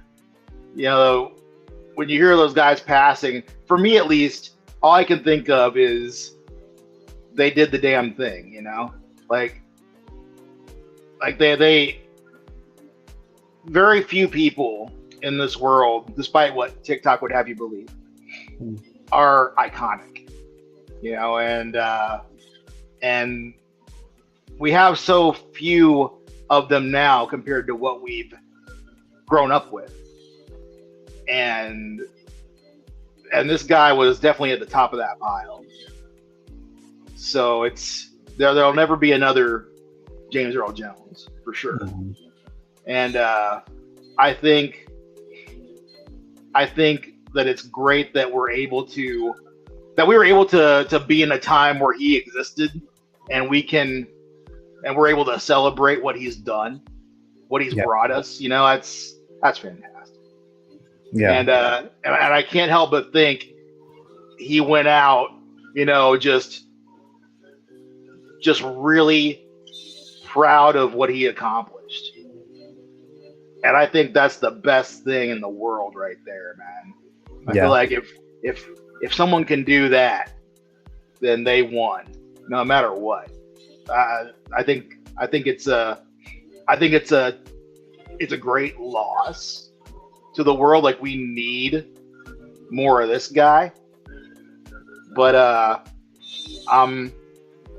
wherever he is now, man, I know he's enjoying it, and that's pretty fucking cool. Yeah, and he was one of the actors. I never got to meet him. You know, there's a few that I wish I could have met. You know, Carrie Fisher is one of them too. I never got to meet her either, but now I won't be able to, obviously. But so yeah, that's kind of like another thing right there. I was like, yeah, I guess I'll never get to meet James Earl Jones. So that's kind of like another thing there. But we have Mr. Man of Hot Collectibles, Mr. Dante. Say hello, guys. Stopping by to say hi. Hello to Mr. Dante. Thank you so much for being here. Make sure to, if you guys are watching this show for the figure stuff, you're probably also watching Mr. Dante. So, but if you haven't, absolutely, definitely check out his content. Great one of show. the best reviewers around. Yes, for sure. Kenny Lang agrees there too, right? It says, love your channel to Mr. Man of Hot Collectibles. Rest in peace, James Earl Jones, says Mr. Dante. Yes, definitely. Rest in peace there. Thank you so much there, says Dante. Mary says, yes, I remember that Big Bang Theory episode. Yeah, it wasn't, feels like it's been like 10 years now, but that was kind of odd seeing him, but it was kind of fun seeing him too on the Big Bang Theory show. Zor flexing his setup. So yeah, right. Kenny says, I never was a Star Wars guy, but his voice was iconic. Yeah, definitely. All right, so I think we're good there. Okay, so let's move on to the next segment here. If I can find it. Oh, here it is. Okay, so we have this out of nowhere, this Edward Scissorhands figure that was announced.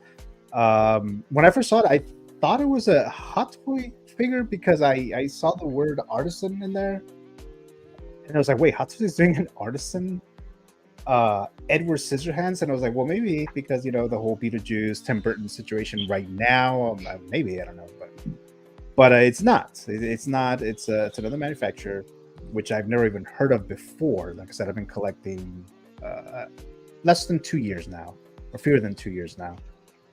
So I'm still like learning of new manufacturers and stuff, and this is definitely one of them. But let's open up the Movie Canon movie figure file. Edward Scissorhands, release date came out on December 7th, 1990. Studio distributor 20th Century Fox, which is now Studios.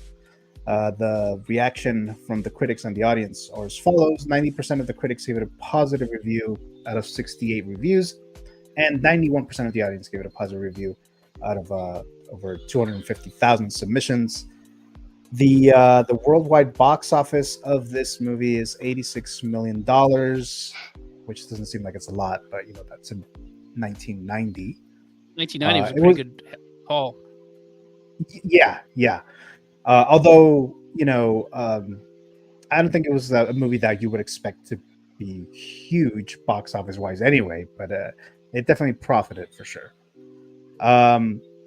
And the information here as far as how you can get this figure is actually more expensive than I thought it was going to be. But if you wanted to get this on 1/6 kit, which is where you can buy it from, I'm sure there's other places, but this is the one that I know. You can get it $372, expected to ship in the Q1 of 2025. So it's actually not that far out. The pre-order cutoff date is September 30th, 2025. And I do have my code with 1/6 kit, 10% off.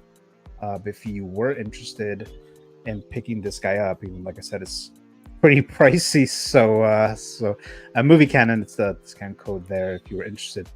The movie itself, I think I mentioned this on, I think it was on Bricks, the Bugle 6 show when we're talking about Tim Burton movies. I thought this movie was a solid movie. I've seen it a couple times, but it's not one of those movies that I revisit very often. It's very Tim Burton esque, like I mentioned that on the Bugle 6 when we were talking about this. The style is there. The Tim Burton, Johnny Depp playing this character, Winona Ryder, seems to be working a lot with Tim Burton, especially during those times there. I enjoyed the film and everything. I'm not totally sure if I would actually buy this figure, especially at this price. I believe, now don't quote me, but it looks like it might be licensed because there is Edward Scissorhands in the name. And I think if it's third party, wouldn't it be something else? They'll call it something else. I don't know. Scissor Edward or something. I don't know. They would change it a bit. But it looks like it might be. But this is from, let me go ahead and open up what it's called here. It's from, where is it? I think it's just Art Manufacturers or something to that effect. But I'm going to throw it to you, Mr. Adam. I don't remember if you're a huge fan of this particular movie, but what were your initial thoughts when you saw this? I actually saw this the other day, and maybe I was looking at it too quickly. I thought it was in art because I saw it did say. Oh, you thought it was in art? Oh, okay. I was like, oh, man, in art's doing this now. I like this movie. I saw this. I saw this in the theater with my mom. She took me to see this. So this is, I'd put this up there in Tim Burton's maybe top 6 or 7 of his films. If you're a fan of this film, I think that's great to have this representation of Johnny Depp. It's a quirky film. I enjoyed it. I've seen it like you. I've seen it a couple times.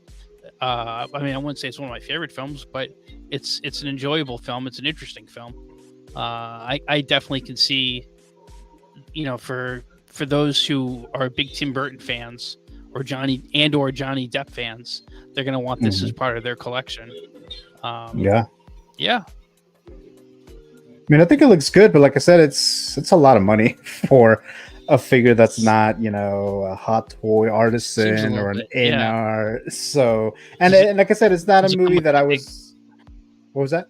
Any accessories, base, anything like that? I'll look into that real quick here, but it's called I just saw it right now. Art figure, right? Art figure, and I don't know why they're calling it artisan figure. I don't know if that's, artisan edition is what they're calling it, right? Artisan edition. I don't know. Is that wool hair or sculpted? I think it's wool. I think it's wool hair. Huh. And wool hair. Yeah, because obviously it comes with this base here, right? That you can see in the picture. I thought I saw some accessories, but I'll look into that in a little bit. But any other thoughts on this one, Adam? Having him next to Freddy Krueger and Hugh Jackman Wolverine. See what happens. Oh yeah, all the guys with claws, right? I think we know who's walking out of that one. All right. Let me see. No, I think this is cool. I think if you're into it, this would be cool. Okay, so I'm looking at the accessories right here, or the costume. It just says, accessories. It just says one exclusive diorama base. That's it. That's the only thing that it comes with. Let's throw it to you, Mr. Zord. Have you seen Edward Scissorhands? And your I've thoughts seen on the this? I've seen the movie. I like the movie. I've only seen it once. I can't say like I'm a huge fan of it. I think it was one of those movies like I had to see it because everyone says it's good. I watched it, and now I'm kind of like I don't really need to watch it again. It's a good movie. I have no complaints about it. The figure wise, I think it's not for me. 372 is kind of high. I hope it's licensed because for 372 it should be licensed then if they're paying that much for that, and it better be wool hair because 372 again it should be like some sort of good quality, you know, can't cut corners. And I'm assuming this whole thing is made out of leather. I highly doubt it, but I hope it's some sort of good material on there. Yeah, that's a good question. Yeah, because like I'm looking at it and they're articulating it. This better be some sort of like premium leather or not even leather, to be honest, because then I have the information here of the costume. It says one black fabric top with a slice design and metal decorative buttons, one pair of black fabric pants with slice design and metal decorative buttons, one black with metal buckle decorative belt, one set of black with metal buckle decorative strap, one pair of PVC black leather boots with an asymmetrical design. It says all materials will not deteriorate if stored in normal conditions. Let's see if there's anything else here. The head sculpt and delicate hairstyle fully realized like the likeness of the character, blah, blah, blah. Exceptionally detailed dark brown curly hairstyle using hair implantation wool material. A newly designed figure with over 30 points of articulation, which naturally portray a slim body, blah, blah, blah. Yeah, and then of course the flexible scissor hands, right? So it has that. So that's the information that they have that for this figure from Art Figure. Okay, I mean, I could justify the 372 then, because like I said, if the materials are good, it's pretty good. Because then again, 372, that is also a lot cheaper than an in-art figure, to be honest. So I mean, this is good. I can't complain. People are fan of the movie. I hope they get it. I hope it's worth it to them. I actually welcome more kind of figures like this because we don't get a lot of it. We're so saturated with Marvel, sometimes DC, and then Star Wars. So licensings and movies like this need more love because the potential to do them is there, and we need to see more of it. So I welcome this. Yeah, I would. Yeah, exactly. I would completely agree with that as well. All these maybe like one-off sometimes characters like this, right? Because they're not gonna make anything else besides this main character, right? They're not gonna make the Winona Ryder character out of nowhere. But Dave, what are your thoughts on this? That's pretty cool. I think I've only seen the movie once, like back when I was a kid when it came out. I kind of want to see it again now because I don't remember a whole lot of. I remember the topiaries. I did. And that was pretty cool. And then like he gave the dog a haircut, which freaked me the hell out because I was like, "Don't cut the dog." He was going, man. He was getting it. But yeah, Freddy's got nothing on this guy. But right. I think what they Hot Toys made one a long time ago, right? I don't know. I want to say I saw something. I remember somewhere somebody made Edward Scissorhands.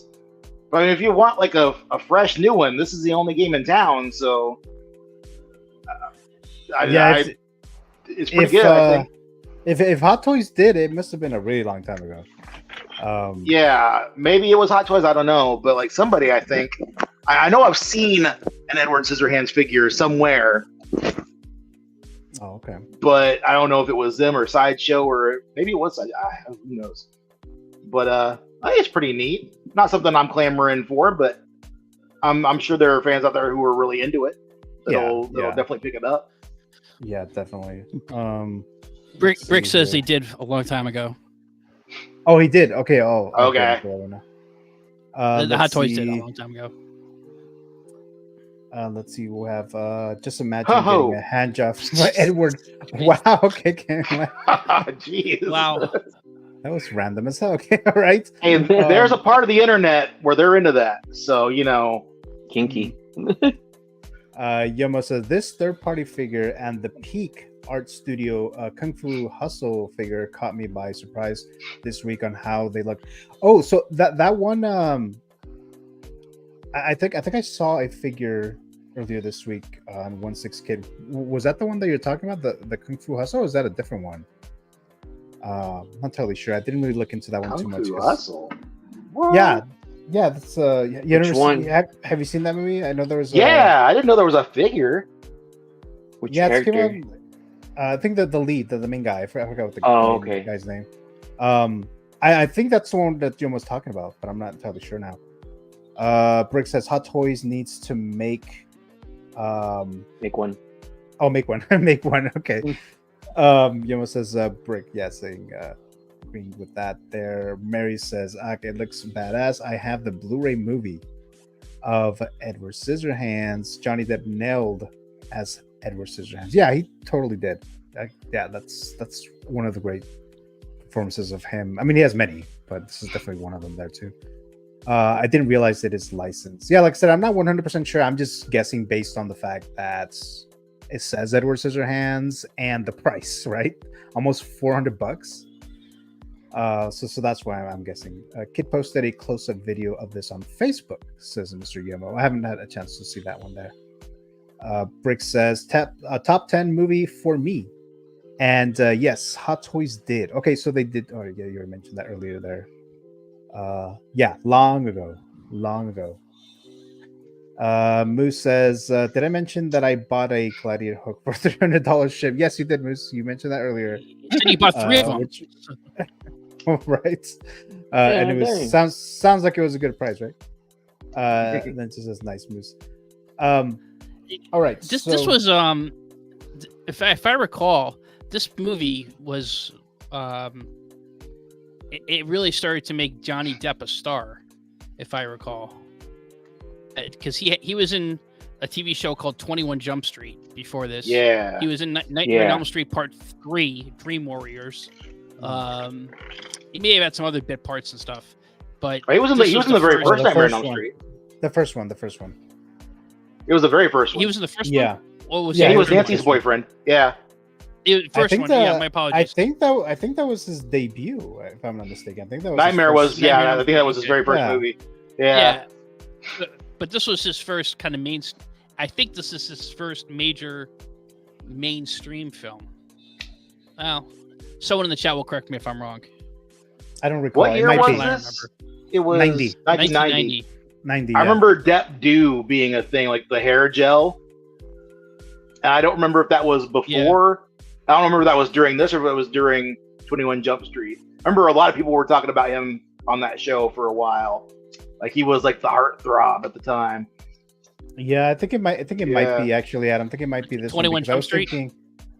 Maybe 21 Jump Street or this movie because what's that one movie? What's eating? What is it? Gilbert Grape. Oh, Gilbert Grape. I think that was after that, right? I think that was after this movie. I think so. I think it was a year or two after. Yeah, so I think this might be like that movie that maybe like, catapulted him to be more of a, I don't know if it's like a household name or whatever, maybe this movie, but yeah, so your first one, like I said, was Nightmare on Elm Street, and he got taken out pretty quickly in that one. But any other thoughts on this figure before we move on to the next one here tonight? Okay, so I'm going to go into the live chat here again. Moose says, and an Ultron for $200. That's a good deal. Are you referring to, didn't they, the Ultron that they made was, because they made the What If, right? And then they made room for Avengers 2, right? They did, yeah. I think so, as well. Yeah, okay. So is that the one that you got, Moose, from Avengers? What's Eating Gilbert? Oh, there you go. Brick saying, What's Eating Gilbert Grape helped him a lot too. Yeah, and I think that was after this movie here. Endgame Hawkeye, $100. Where are you getting these, Moose? Dang, dude, 100. Wow. Endgame Loki for $100. That's so good. Wow. Wolverine solo movie for 150. Yeah, let us know Bro, there. where's your fishing hole, dude? I know. It's like, Luis Esquivia dropping by. Hello there, Mr. Luis. Thank you so much for being here. Greatly appreciated there. Let's see. Then Brick says Gilbert's Grape came out in 93. Okay, yeah, so it's been a few years after that.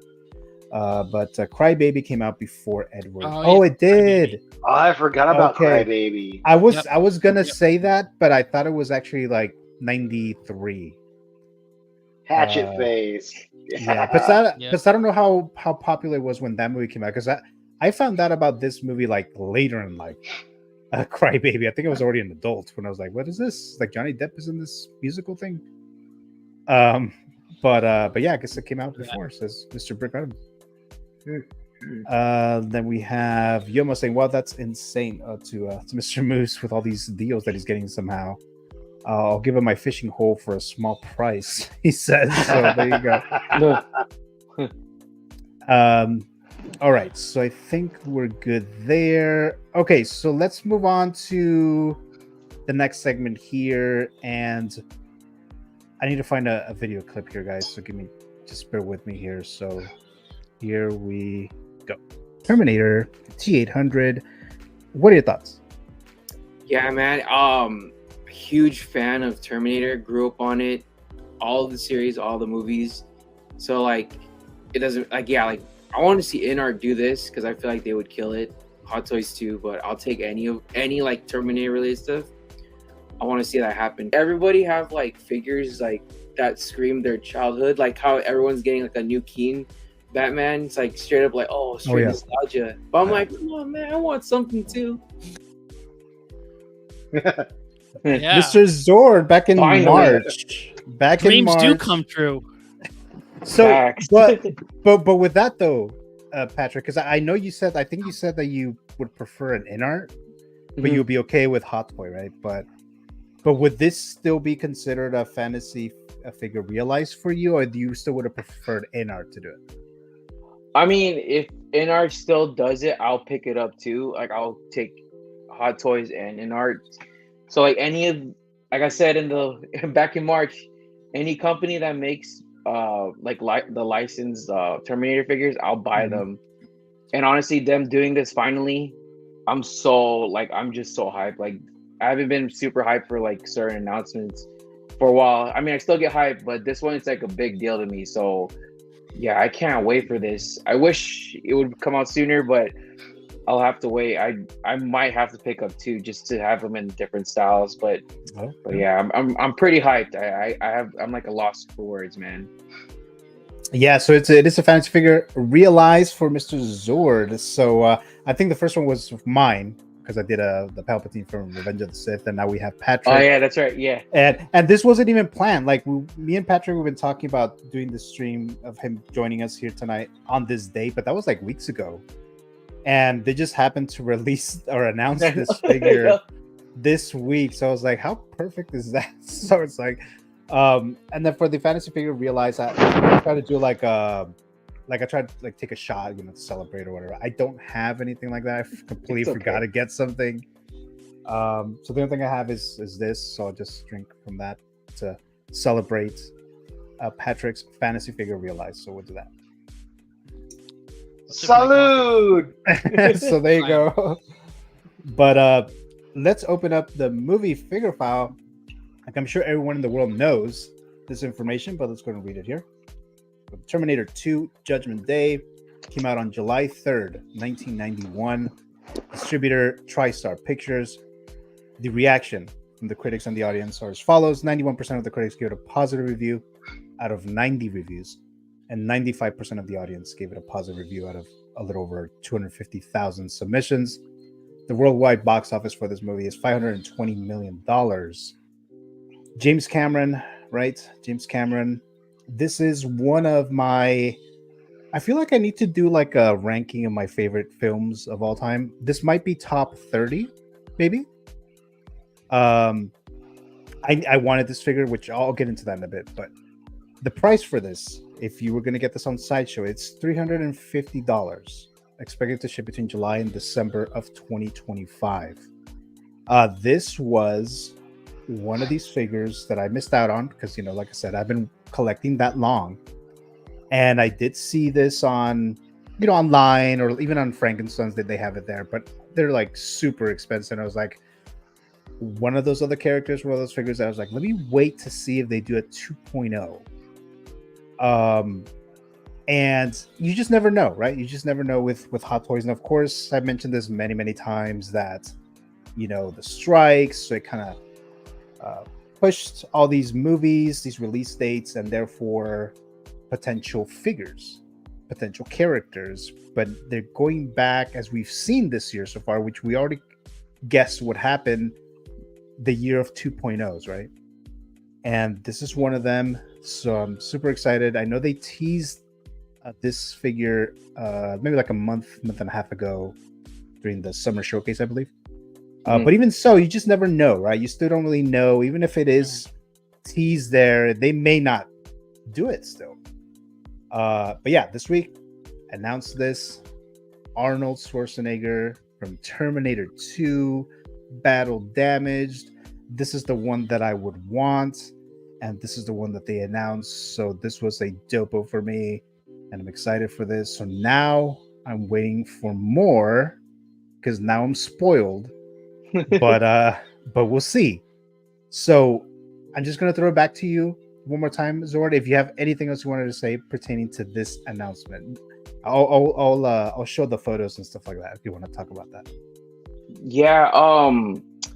If anybody's interested in getting it, they should get it now. Like, pre-order this. It's honestly worth it. Honestly, $350. People are saying it's a lot. Honestly, people were already willing to pay high prices for the old one. Yeah. So at this point, $350 is like nothing to people.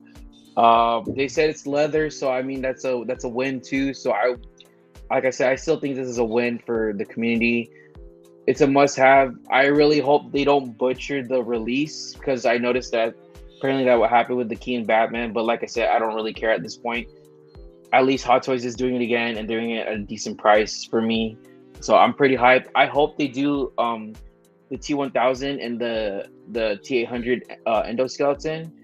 I highly doubt they will, but if they do, I welcome it. But yeah, for me, like, I'm pretty stoked for this. Because like I don't have a lot of figures that are from different licenses, and this is such a win because I'm kind of tired of seeing Marvel and Star Wars. So stuff like this it's so good. It's so refreshing to have something else in this in the community that's not big IPs or like the most common IPs to see nowadays. So yeah, I'm hyped. and it does say genuine leather clothing. So I'm guessing the other one was like leather or whatever, or the. So yeah, like people were telling me, oh, just pick up the old one, but I'm like, dude, I keep seeing people's listings on eBay. Oh, it's peeling. I'm like, I don't really want to pay you like so much money for something that's already coming in like damaged and it's not your fault. Like I can't. I couldn't justify it. Yeah. And then has a LED light up eye and separate rolling eyeball, which is something we were expecting right nowadays. Lately, they've been adding that. It's kind of like odd if they don't now.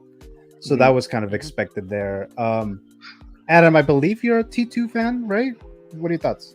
Oh man, I saw Terminator 2 opening day in July 3rd, 1991. I saw it July 4th, 1991. I saw it July 5th, 1991. Oh damn! I saw it 3 days in a row opening weekend. I saw it first with my then girlfriend, then with my parents, and then with my buddies. And I think it's one of the.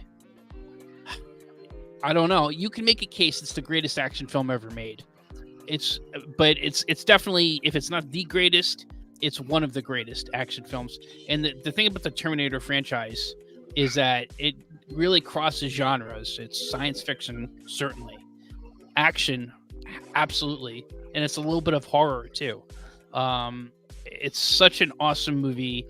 Arnold Schwarzenegger, I think, again, up there with one of the top action film stars, if not the greatest action film star of all time. I love this movie. I've been wanting the original for a while, but like you, Gio, I was like, I don't want to pay that kind of money for it. And Present Toys has a knockoff version, third party called the Future Warrior. And there've been a lot of nights. I'm sure you guys have maybe gone on eBay or whatever, and you're looking at stuff, and do you pull the trigger? Do you buy? And there are a lot of times where I had the Present Toys Future Warrior in my cart, and I'm like, I'm gonna wait. And I know a lot of times people advise in this hobby, patience is important. I don't always listen. In this case, I did listen, and certainly after the summer showcase, and they showed that figure, I thought, okay, I'm gonna hold off because I think this is coming out. And man, I'm so glad they did. I don't always do the day one pre-order. I did the day one pre-order for this one. This looks so amazing. Like you guys are saying, Star Wars fan. It's for me number one, Marvel, and then Batman, and I like Superman too. But it's nice to have some of these one-offs. But I tell you, for Terminator, I would love to see another T-1000. I'd love to see the kind of clean version of Terminator. I'd love to see a Schwarzenegger from Predator. I'd love to see more of these one-off figures. But I mean, Terminator, again, one of the greatest action films, sci-fi action films of all time. And I remember seeing it in theater because I saw the first Terminator, and obviously he played the bad guy. The Terminator was the antagonist in that first Terminator. So when you see Terminator 2 for the first time, and the Terminator is coming down the hall of the prison or mental hospital where Sarah Connor is, and you're thinking, oh shit, he's gonna kill her. But no, then you find out he's there to defend. John Connor sent her to defend her. That was like, wow, like it was. Oh man, I love this movie. See, I saw this movie first before watching the original. So I was like, okay, so I already knew, like, okay, well, wait, he's a bad guy? Because I mean, this movie came out the early 90s, so I was younger when I saw this. So I didn't watch the original until later, and then they showed that he was like the villain, he was the bad guy. I was like, oh, okay, so I was the opposite, right? But they're showing these two head sculpts, so two styles of battle damage head sculpts, right? So which one do you think you're going to use the most, Adam, of these two? I think with the robot eye, I think probably, but I could see every couple of months changing it up. Yeah, because I don't have. I don't have. Well, I mean, I guess technically I do have an Arnold Schwarzenegger figure, but it's that Mr. Freeze from Dragon Toys. Yeah. So the likeness of Arnold's not quite there. Like, it's fine for now, but I definitely need a Schwarzenegger, like a really good Schwarzenegger figure, and it looks like this might be the first one that I'll be getting. And there's some other ones that I want, but. And the last thing I think this is, Hot Toys has made some really awesome announcements this year, and I think this figure, along with the Hugh Jackman Wolverine, are the two best announcements they've made so far this year. I really think this figure is that good. And then this base looks pretty awesome too. It is, yeah. It's just very, very. It just looks amazing overall. Just like a good, great 2.0 here. And like I said, I wasn't sure if they were actually going to do this or not, but I'm glad that they did. Hopefully it opens the gate for some other ones, which we'll talk about in a bit. But Dave, the great thing about this is that, you asked me what head sculpt I'd use. And, a lot of times Hot Toys will make stuff with different accessories. And I think a lot of people don't always use them. It's nice that they have them and they give you that option. This is one that do you have it with the robot, with his arm cut off and the metal sticking out, or do you have it with his hand, like in the photo there to the right?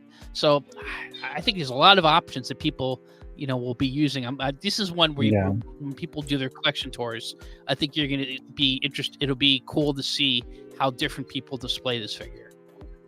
Right, because it could be like this, or it could be like more like you mentioned, like it's a little bit more damaged, so a lot more stuff, body parts missing, right? So yeah, that should definitely be interesting to see there. Dave, have you had a chance to talk about this yet? This is one where I'm glad it's happening because my wallet is safe. Like I watched all the Terminator movies, and I really like. You can't not enjoy them. Like they're a lot of fun. I don't know if everyone would describe them as a lot of fun, for the genres, but I think they were great. But like, it's not one that like my fandom is rooted firmly in superheroes. Oh, okay, yeah. And a lot of it from the comics specifically. Stuff like Terminator, Aliens, Predator, RoboCop.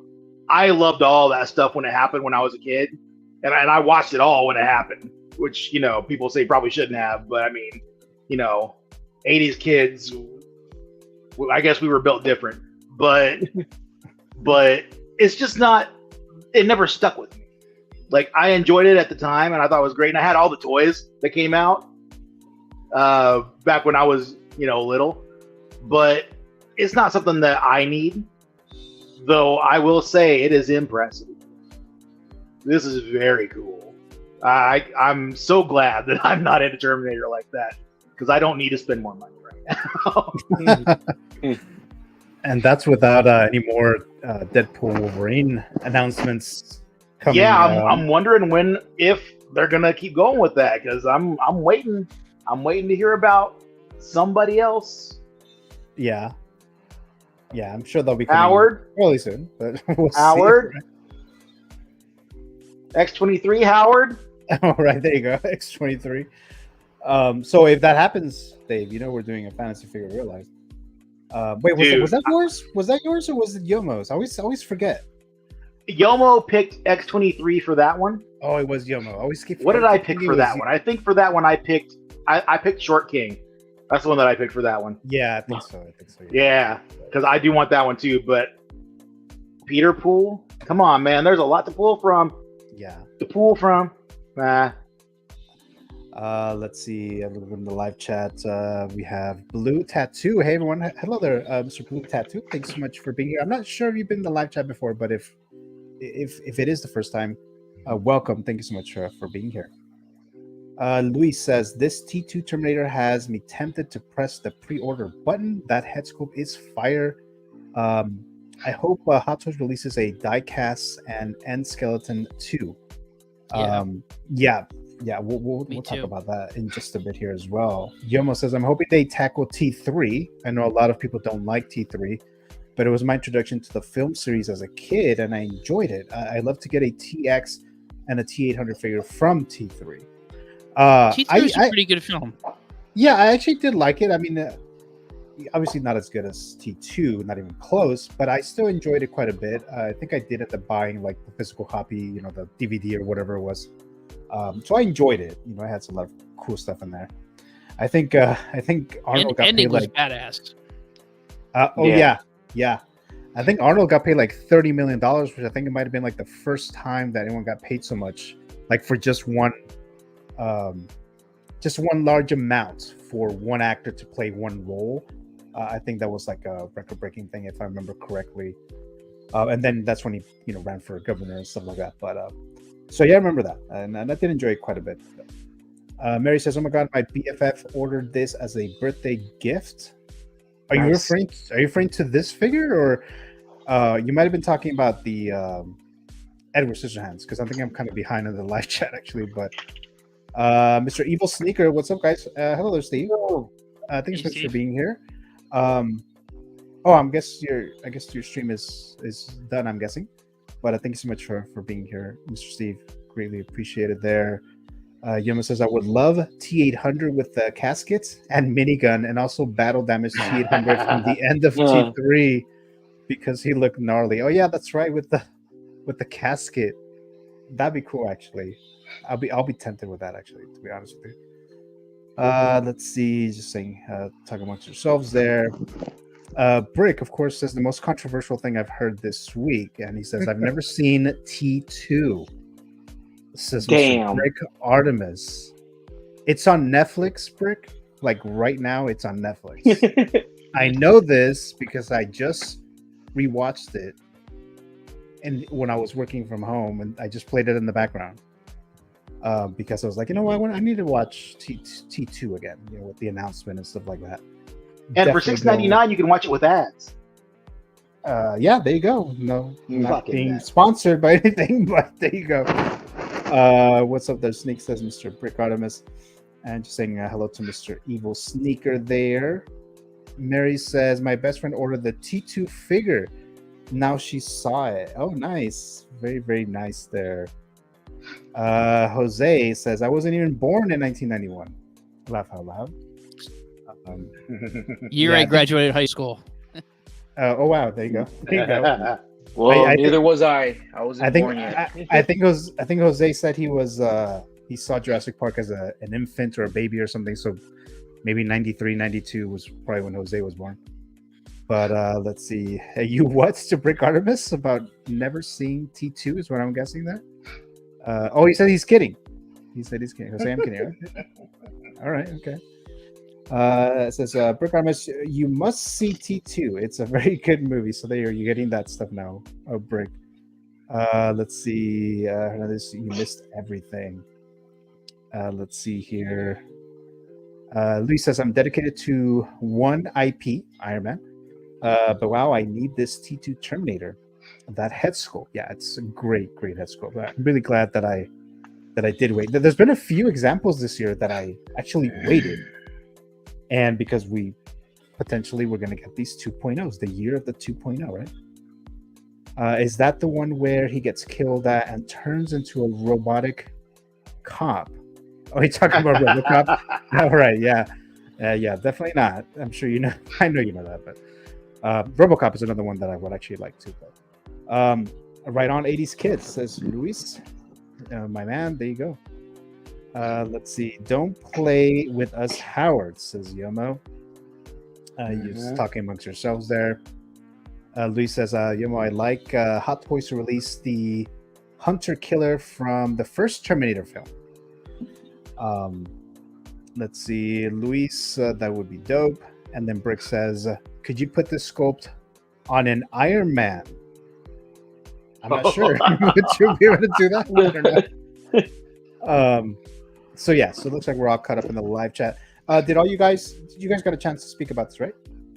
I should say, if they do put up the endoskeleton, I'm very tempted to try and find, like, maybe if someone has the older one that they're wanting to unload, or if it's just cheaper just to get the new one.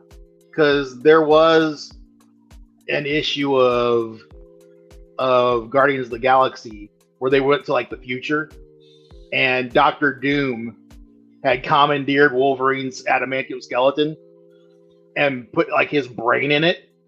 So you had like Doctor Doom as like a Doom bot with Wolverine's claws, and that was pretty cool. What the hell? I would be tempted to get that just to put some Wolverine claws on it. Oh, okay. And call it Doctor friggin' Doom, and it'd be great. But yeah, that sounds cool actually. Let's see. All right, so if there's any other thoughts on this T2, I'm just gonna move on to this next one. I'm just gonna do this very, very quickly because this came out yesterday with Yoast JAZZINC. Oh yeah. And they're talking about they talk about Catwoman very briefly. And since I'm following this because I want this Catwoman, I just found out just like maybe one big thing that I was like, what?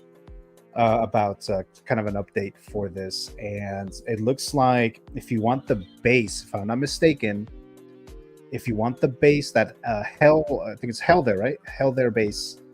You have to get the Hello there, there's Hell here. You have to get the 2-pack now, so you can't just.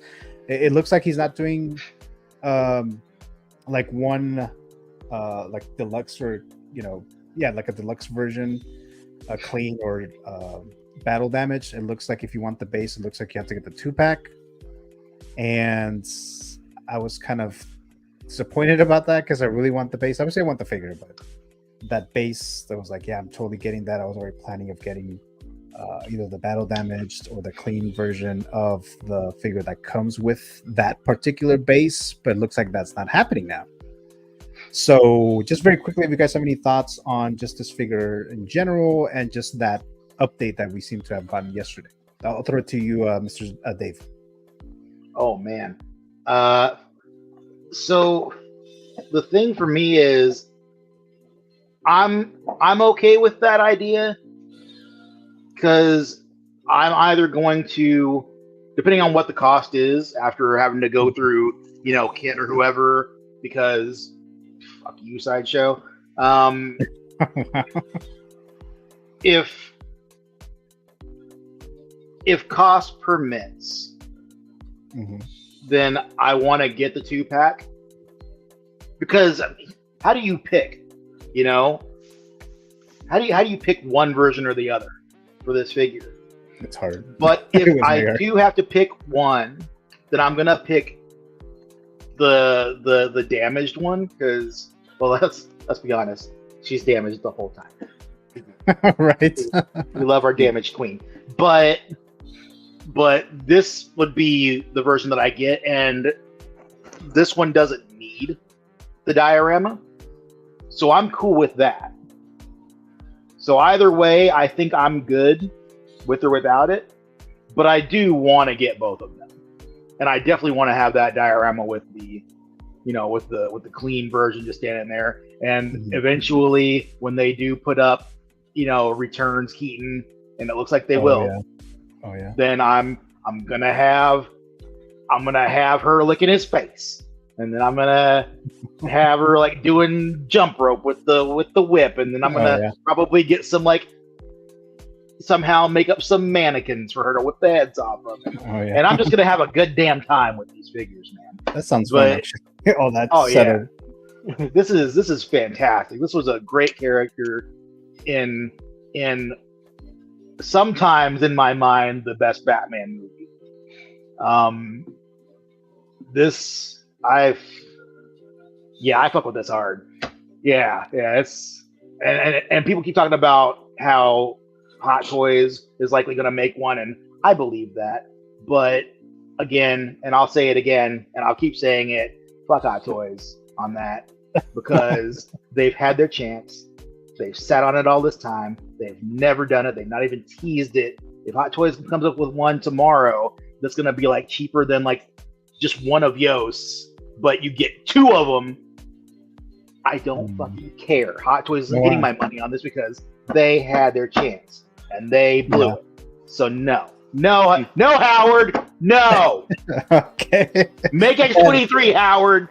Yeah, that's going to be a tricky debate amongst myself if that happens, if they drop the Hot Toys before JAZZINC. But like I said, that update about the base, that is a bit concerning, or disappointing, I should say, because I don't know if I want to do a 2-pack. I don't know how much that's going to be. Is it going to be like closer to $1,000? Because he already said that the plan is still price the just the figure itself for $300. So just the figure by itself, and then if he gets the 2-pack, or the 2-pack, I should say, it's going to be 2 figures and the bases, right? So it's going to be closer to like $1,000, I would guess, right? So I don't know if I can really do that for one character. I may just have to just do the figure itself. I don't know. It's kind of like, I thought I had my game plan for this, but now I don't know. So I guess we'll see there. Oh yeah, like Jose was there. So he did say rolling eyeballs. Oh, that's right. He did. Yeah. That's right. Yeah. Because I know he mentioned before that he wasn't going to do that, but that was one of the updates, that they actually are going to do that for the headset. Man, oh man, this is good. Yeah, that's right there. We have Luis saying this Catwoman scope is amazing, and yes, I would agree with that. Yoma says, "Oh no, that's pretty disappointing. I want tempted to jump in on one of the DX because of the base, right? I don't know if I would want to spend the money for both." Yeah, that's exactly where I'm at right now. So I may just have to get the figure by itself if that's going to be the case. Mary says, you better get the Catwoman, dude. I'm getting a Catwoman, JAZZINC or Hot Toys, we'll see. But it looks like JAZZINC is where I'm going at right now. Yoma says, looks awesome though, and I would agree with that. And yes, Jose, like he said, he did say rolling eyeballs for the figure. Let's see, you didn't save the photos of the full prototype, Gio. No, I don't think so. I don't think so. And they're making a custom body for it, which is cool. Yeah. Because they had that bison body that they shaved down just to kind of, but it's still not quite what they're going to have, what it's going to look like. But right.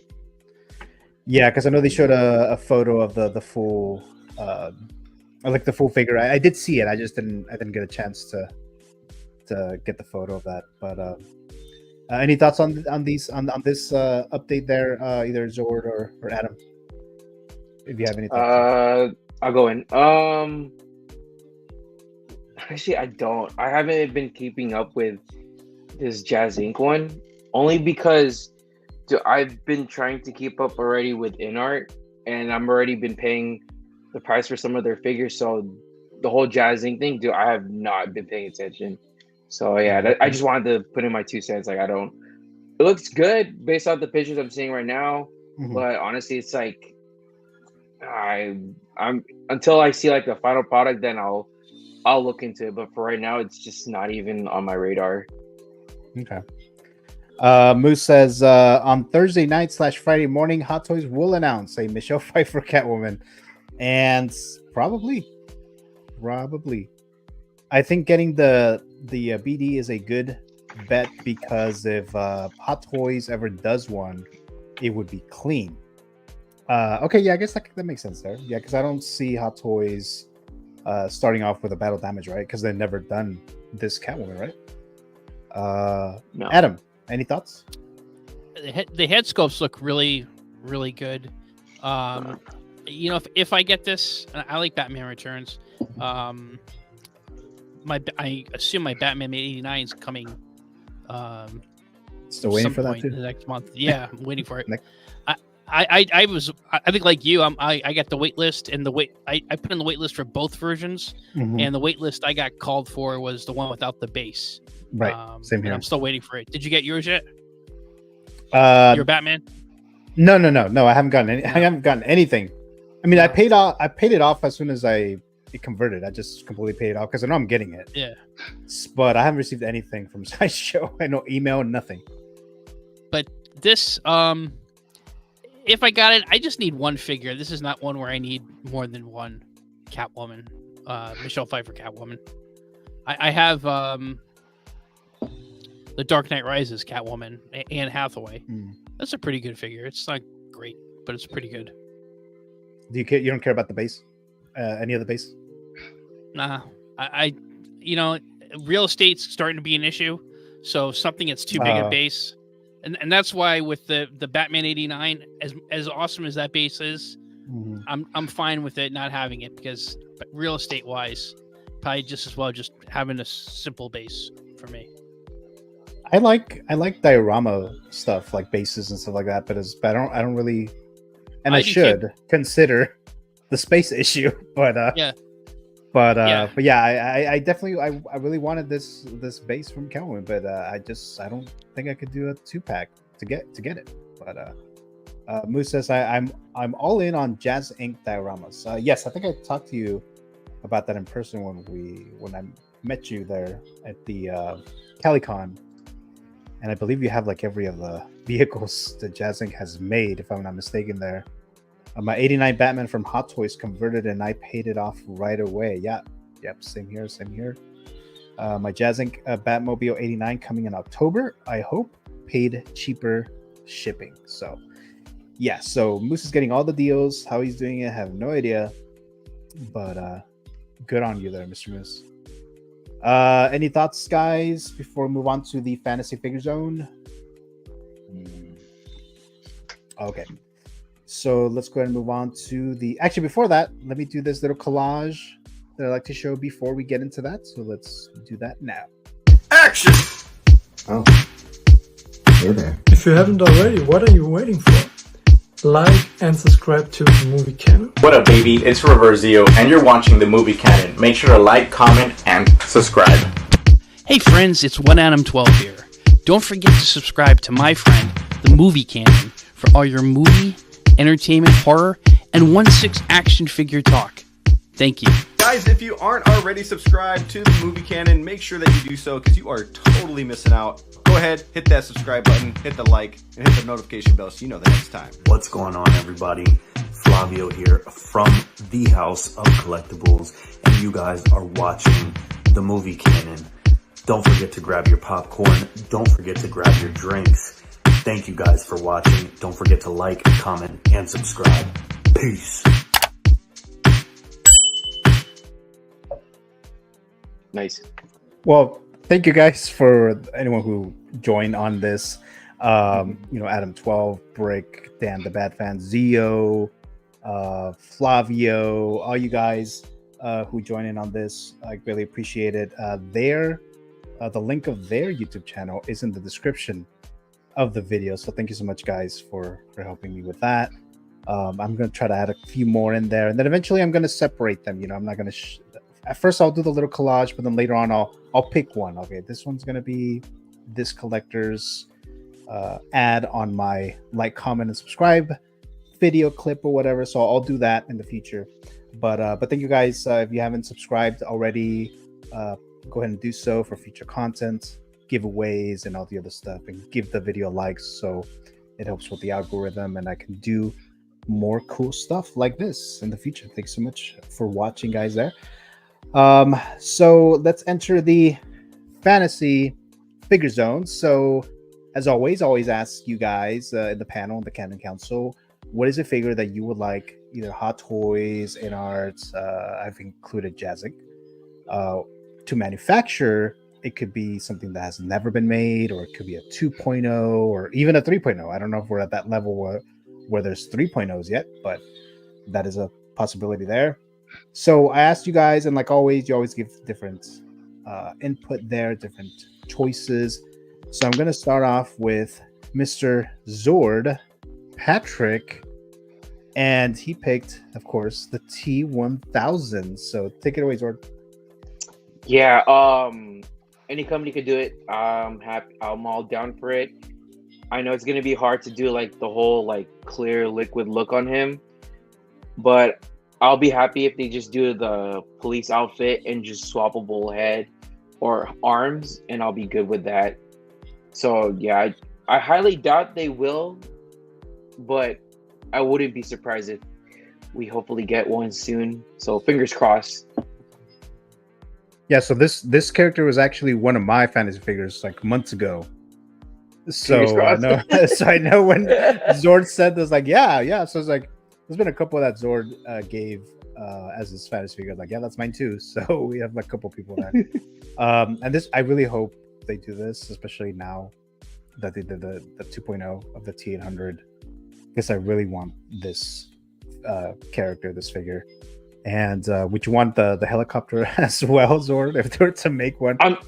Dude, I mean, if they do it, like any outfit, dude, I'll take it. And like any of like the pieces they do, like how he did like the finger one, like the super long finger one too, or just the blades. Like I'll take any of them. Like it doesn't have to be like full on the liquid form, because I know that's going to be hard to do. But I'll take it. Yeah, so I really do hope that they do this one here. I'll throw it to you, Adam.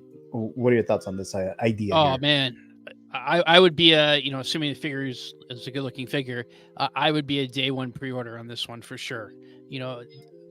First of all, Schwarzenegger gets a lot of, deservedly so, a lot of credit for his role as the Terminator in the Terminator franchise. But I think for Terminator 2, and I wish they brought him back in some of the sequels. Robert Patrick was amazing as his role as the T-1000 in this film. What a great character actor. He's kind of cornered. He's played the heavy in a lot of films and TV shows. A great character actor. He was Peacemaker's dad Yeah. most recently Peacemaker. My wife and daughter and I are rewatching. Well, my daughter hasn't seen it, but my wife and I watched the TV show Lost when it originally aired, and we're rewatching it on Netflix now, and we're in the first season right now. And Robert Patrick shows up in one of the episodes as a bad guy. Just an awesome actor. I would love to get a figure of him. Yeah, totally. They did make one, I guess, back in the day, a 1.0. I think Graham, Jedi Watch, he did a video. He got one not too long ago. Yeah. But I'd love to see a 2.0 of this. Did they make did it come with the motorcycle? I thought I seen a motorcycle. Not sure. Because when I went to Frankenstein, because they have a lot of figures there. Of course, they're overpricing everything there, but I believe I saw he had a motorcycle. I don't know if it came with this particular 1.0 or maybe it was a custom or maybe it was from another figure, but I believe it was right next to the motorcycle for this this version here, right, with the cop outfit and stuff like that. But of course they're not going to do a helicopter version. I don't think they're going to do that. But maybe the motorcycle, especially, I don't know, like I said, if they did it in the first attempt, maybe, but who knows. But I do want this. Hopefully, like I said earlier, it has opened the gate for this one, maybe a Sarah Connor. I know some people were talking about an artisan version of Sarah Connor from T2. I mean, I don't know which John Connor they would do if they were to do a John Connor, because there's like what 3-4 versions of him now. I don't really remember, but yeah, Christian Bale, Christian Bale, T2, and then the guy from T3. Right, the actor from that. Yeah, I can't remember the actor's name as well, but how about you, Dave? Well, you kind of made your thoughts on T2 with T-800, but what about this? Oh yeah, but this guy is every bit as iconic as Arnold is in his role. Every time I see Robert Patrick, my first thought is T-1000.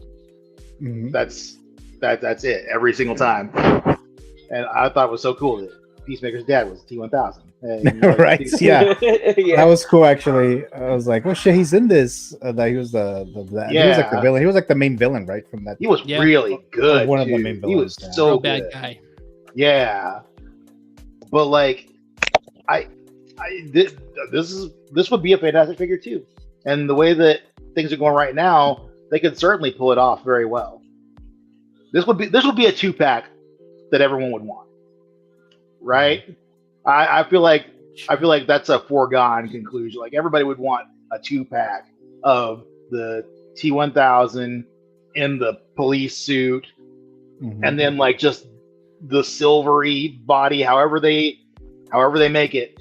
You know, it probably have to be like the medical silicone. You know, they're getting there. That Iron Man from Hono, apparently, you know, that looks pretty decent. So that's true. Maybe they could do it, but I wouldn't buy it because I got other things that I need to prioritize. But right. But I think it'd be great. I'd love to see it. I think it'd be really cool. Yeah, I don't. If they would do T-1000, I don't think they'll announce them this year. If they would do that, but that would definitely be a dope for me as well, there, Patrick. So we'll do another fantasy figure realize, hopefully. One question. Future, yeah. One question. I don't know if anybody knows this, and I certainly haven't been following like that or been looking up any additional lore or whatever. But I've always been perplexed by the friggin' the John Connor paradox. Like, who the hell was his dad? Oh, Kyle Reese. Yeah. But he wasn't there to begin. Like, that's the thing, right? That's the thing, because like he goes back, you know, to make sure that John Connor is born because John Connor sent him, right? It's one of those situations with time travel that gets confusing, right? Well, hey, how would I? See, I don't. Like, has there been any definitive thing, or has there been a theory that people just generally accept? Because I always thought that there was no John Connor to begin with. Oh, okay. I always figured Kyle Reese just went back. He's like, okay, we need to like make this happen. We need to like find some kind of savior. Make it a self-fulfilling prophecy, right? I'm gonna go back in time. I'm gonna make up this idea of this John Connor guy. Somewhere he found a name in a phone book or something. Sarah Connor, she had a kid. Okay, cool. This is the guy. And then like they like made up John Connor, and everyone thinks that he's a real person, but he's not. And because he's not, they're failing. So then he goes back in time. He finds Sarah Connor. He makes John Connor, and now they have John Connor, and now they have a better chance of survival. That's what I think. But all right. I didn't, it's bugged the hell out of me for 30 years, man. Well, that's that whole line in Avengers Endgame where they're talking about time travel, and Ant-Man, Scott Lang and Rhodey are saying Back to the Future, Terminator, Time Cop, and Hulk is trying to explain to them that, well, that's all bullshit because you can't go back and change your if you go back to the past, that becomes your future, and you can't your past, you can't change that. So you just create what they, I think what they've done a good job in the Marvel universe, cinematic universe, is explained that they've just created different universes, and that's. But the question is, for Terminator, they never quite change that future? They go back and they create another universe, right? Maybe that they create another universe in the Terminator. They did in Genesis. Yeah, so that movie, Genesis, it's like another universe, but it's like I was confused about that movie and I didn't really like it. I wasn't paying too much attention to it. But yeah, it is because what's her name? Khaleesi. She played Sarah Connor in that one. Right? Emily Clark? Yeah, there you go. So she played Sarah Connor in that movie, but Arnold was still like the T-800 or whatever, or I don't know if they call it something else. But yeah, I think they did went that route. But it's like when it comes to time travel, it gets too confusing. It gets too chaotic that I don't really think about it too much. Like, do I like the overall premise of the story, and do I like that and whatever? I'm not gonna focus on it too much because then my mind will like blow up. So it's like no, it's like no. So I just accept it to an extent, right? To an extent, but that's one of those questions there. It's like some things like for time travel movies, like you just let it run its course, and you just try not to like look at like the actual like reality of it, like the grand scheme of it, because then it becomes like a whole paradox of itself, like you just talking about. It's like this makes no sense from the beginning. Or what if John Connor did actually, it all happened the way that we're supposed to just accept. What if like it was just Kyle Reese cock blocking John Connor's actual dad? Oh, right? Okay. What if his actual dad was like, Ned from accounting? Like, he's not got the genes for a future soldier. Oh wow. Let's get some real, man in there. I can see that. I can see that too. All right. All these theories coming from X-Men today. All these theories I never even heard of before, by the way. But let me look at the live chat thing there. I might be behind actually. Moose says my dream figures are all the major characters from Doctor Strangelove, especially Slim Pickens riding the A-bomb. I haven't seen the movie in so long. Yeah, it's a classic film. Peter Sellers as President Merkin Muffley, and the English Lieutenant. Sterling Hayden as the Crazy General. George C. Scotty. Do you mean Scotty or Scott? George C. Scott. Scott, right? A Russian diplomat. Yeah. And Doctor Strangelove in a wheelchair. Darren Ward says, I want John Connor's foster dad with a bloody milk carton. Oh, that's fun. Mr. Austin Nicholas dropping by. See what's up, guys. Hey, Austin. Hello, Mr. Austin Nicholas. Thanks so much for dropping by. Really appreciate it there. Mary says, I hope they do another Doctor Who thing. I never got into Doctor Who actually. Well, let me rephrase that. I never seen any Doctor Who show. It just doesn't sound appealing to me for some reason. Maybe it's the whole time travel thing that we're just dealing with. I don't know if it gets chaotic like that too, but the fourth Doctor for me, please, says Darren Wardo. Just saying hello to Mr. Austin. Nicholas there. Let's see. Mary says figure. Sorry, my dog jumped on me. Actually said my quote, but my best friend wants the T2 Robert Patrick figure. Yeah, that would be very, very cool. We want that figure for sure. And Mary says that she wants the 8th Doctor figure. How many figures? I'm sorry, how many Doctors are there? Which one was David Tennant? He was the one that I saw, and I liked him a lot. I have no idea. I don't know. I don't know. I didn't watch this. I've never seen it. They've had a lot though. I think it's been around for like 60 years or something. Yeah, I think it's been like a long time, but I still haven't seen a single episode of any of them. Jose says X-Men. Kyle Reese was always meant to go back. He was always his father. So doesn't make sense. And then to Moose, you must have no mortgage or rent or bills. Then Austin Nichols says you always got to suspend some beliefs. And right, that's kind of what we have to do with some of this time travel stuff that's happening. To Jose, I'm a male prostitute with a large clientele. Oh my God. Yeah, so there's times like this where I miss Classy's input. Okay, well, yeah, so let's not get into some of those comments there, but let's see. Genesis had some interesting concepts when you think about it, but just not that well executed, says Jose. It's not. I miss Classy, says Jose, so there you go there. Mary Gus, rest in peace, a big chief. Tennant was the 10th, says Darren Wardo. So there you go there. All right, so that was Mr. Zord's fantasy figure pick. You guys got a chance to talk about this choice, right? Mm-hmm. Oh, okay. Yes.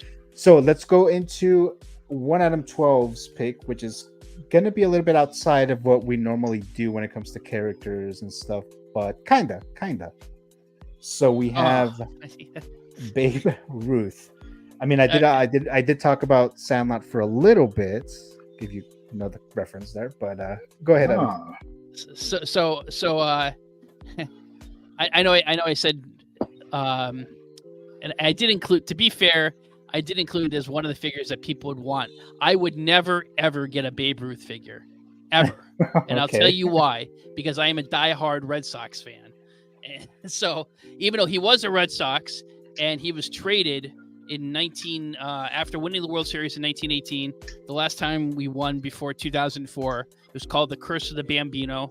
The owners of the Red Sox traded him to make money to do some crap musical, No No Nanette, that was a bomb and failed on Broadway. And they traded him to finance that. Of course, he went on to play for the Yankees and became one of the greatest, if not the greatest, baseball player of all time. But I would like to see, as a longtime baseball fan, I know Enter Bay had some 1/6, and they still do 1/6 figures for NBA. I think there should be some 1/6 figures for Major League Baseball. Call it the Cooperstown collection. I think you mentioned that. The two figures I would love to have.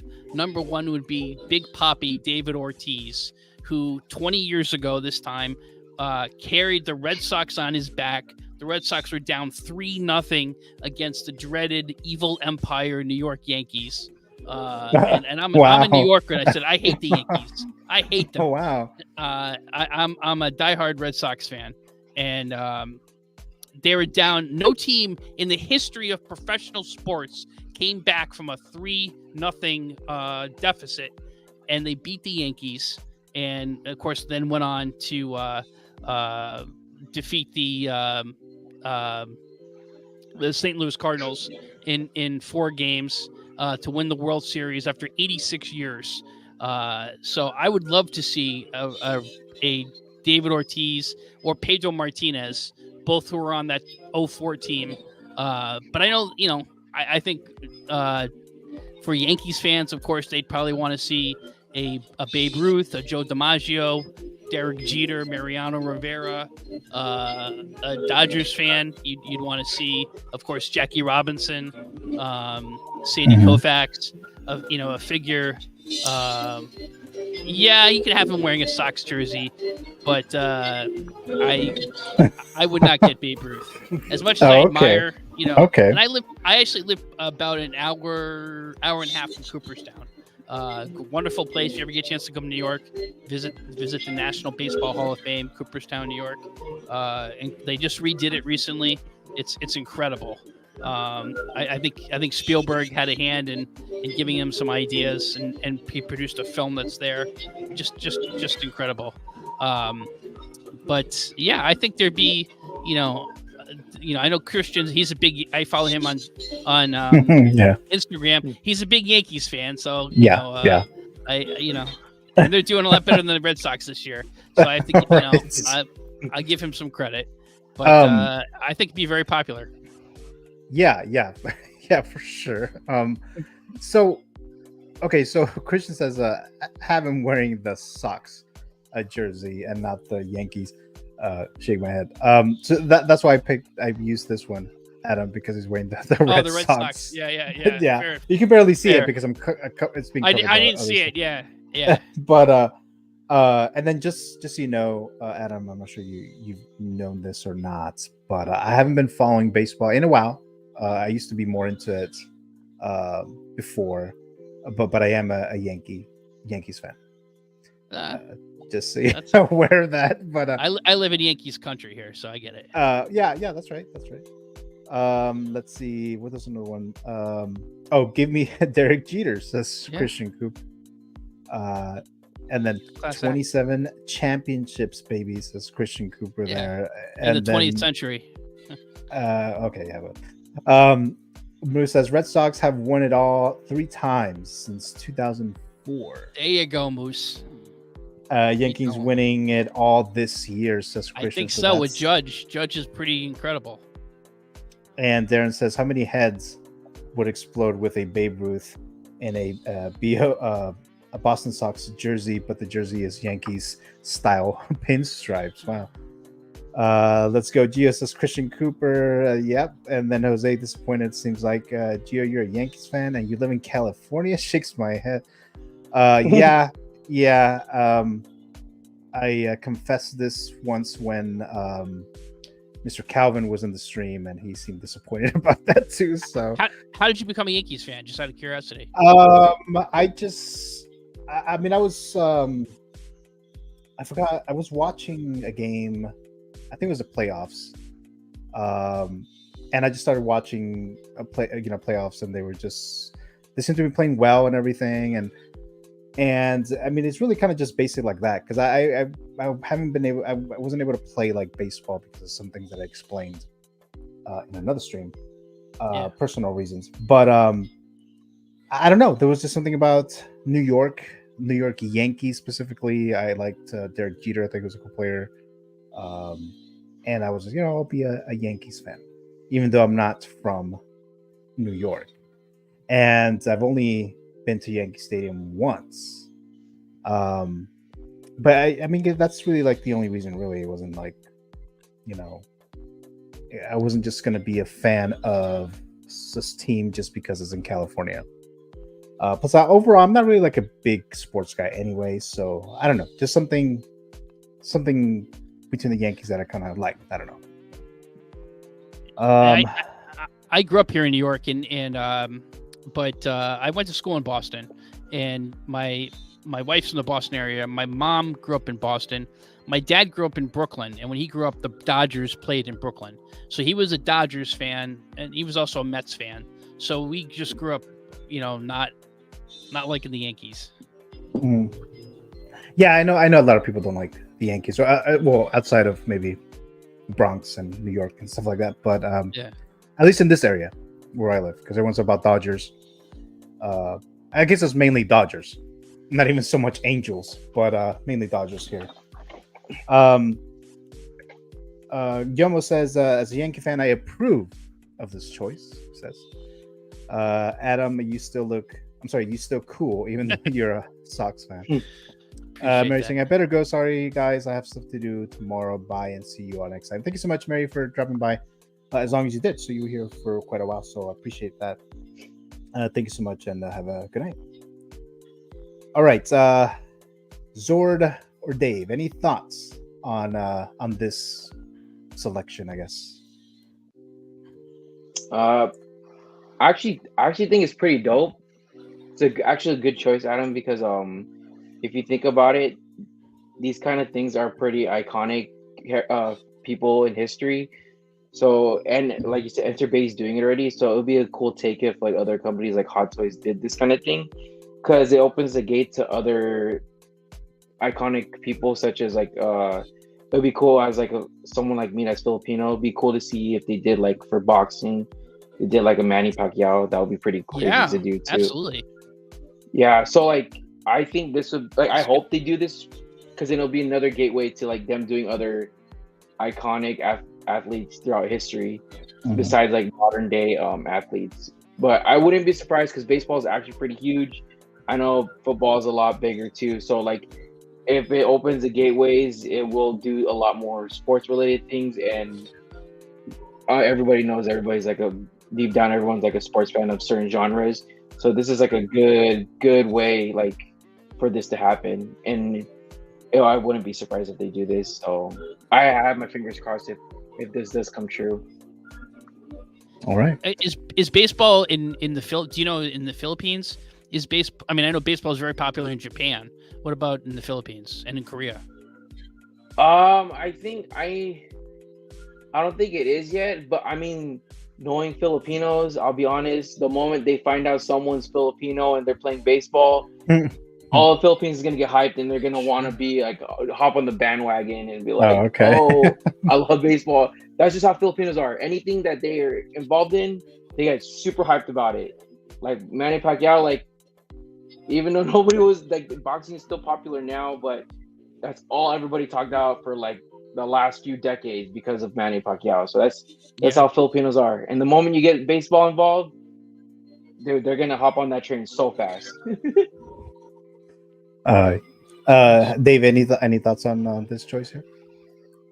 Yeah, I'm odd man out. I don't care even a little bit about sports. Okay. All right, that's fine. Not even a little. That's fine. Like I said, I'm not really a sports guy in general, right? Like I was more into baseball a while ago. I will say though, I get sports fans to a degree because like I get how passionate they are about it. Because as a comic book fan, we're the same way with our teams, with X-Men or with, Marvel. You get the rivalry between Marvel and DC. Okay, that bit I don't really get. I love them all. But right. But like, other than that, I hear sports and my brain goes dead. I don't know, man. All right. You know what, Dave, the mindset of going to a football game and like some of the super fans where they paint their faces and they in their jerseys and all that. Yeah. That's no different than the cosplayers. Cosplaying. It's like Comic Con. Yeah, exactly. Same mindset. 100%. And I love that shit. That's cool. That's fun. I love dedication like that, man. Let's look at the live chat here. My sister Alice driving by says, "Hello, cuties," she says. Hello, Alice. Thank you for being here in the live chat. Greatly appreciated there.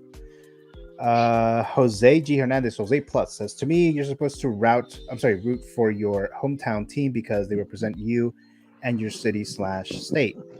That's how I've always seen it. But hey, it's never too late to switch teams, Gio. No, I understand why you would root for the team that's local, right? I understand that. But since I wasn't a big sports fan anyways, I just randomly saw a playoff game. The Yankees were playing and they were winning, and I was liking the way that they were playing, and that's kind of how it started with me. I'm not as fanatic as I was before, though. I can see how you became a fan of the Yankees because when you were a fan, Jeter and probably younger Mariano Rivera, Paul O'Neill, you had some tremendous teams in those years where they won those four World Series in 96, 98, 99, 2000. I mean, there were some of the greatest baseball teams, and those players were class acts. Derek Jeter, class act. Mariano Rivera, class act. Paul O'Neill, class act. I know there's people around the country who have they didn't grow up in Boston area or New England. Their family's not from there. So there's no discernible connection that they have to the Red Sox, but they became Red Sox fans because in those years where the Red Sox were the Red Sox or the Patriots were their dynasty, they saw them on national TV and they fell in love. So that makes sense to me. Yeah. But I see Jose's point too. Right. I get that too. Because it's your local team, they're here, they represent the team, I guess the actual team, when I mean like the actual, not the individuals, because I know the actual players are not even from theirs majority of the time, but I get that idea though. Wasn't the case with me, but I get the idea for sure. Christian Cooper says, my grandma grew up in the Bronx and have been a fan since I've been 4 to 5 years old, and I remember watching the 2009 World Series against the Phillies.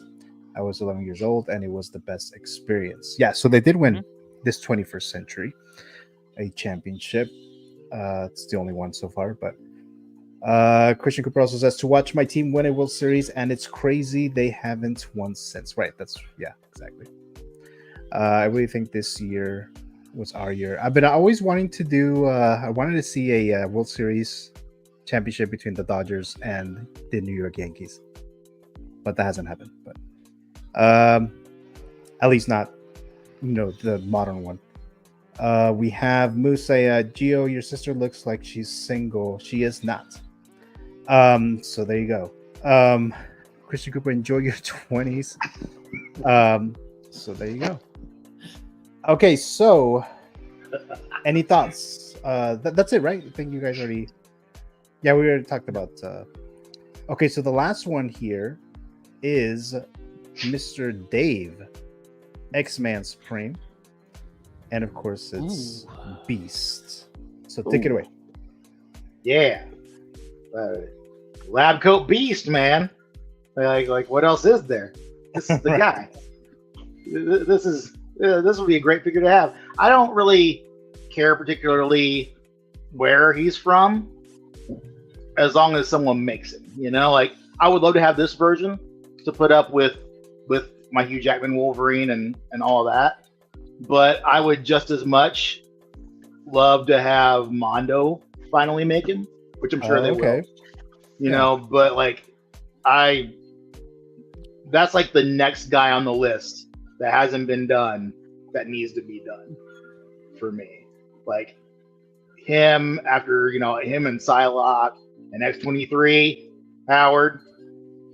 And, this is one of the core members of the X-Men. You can't not have Beast. And of course, eventually you want Cyclops and Angel and all that.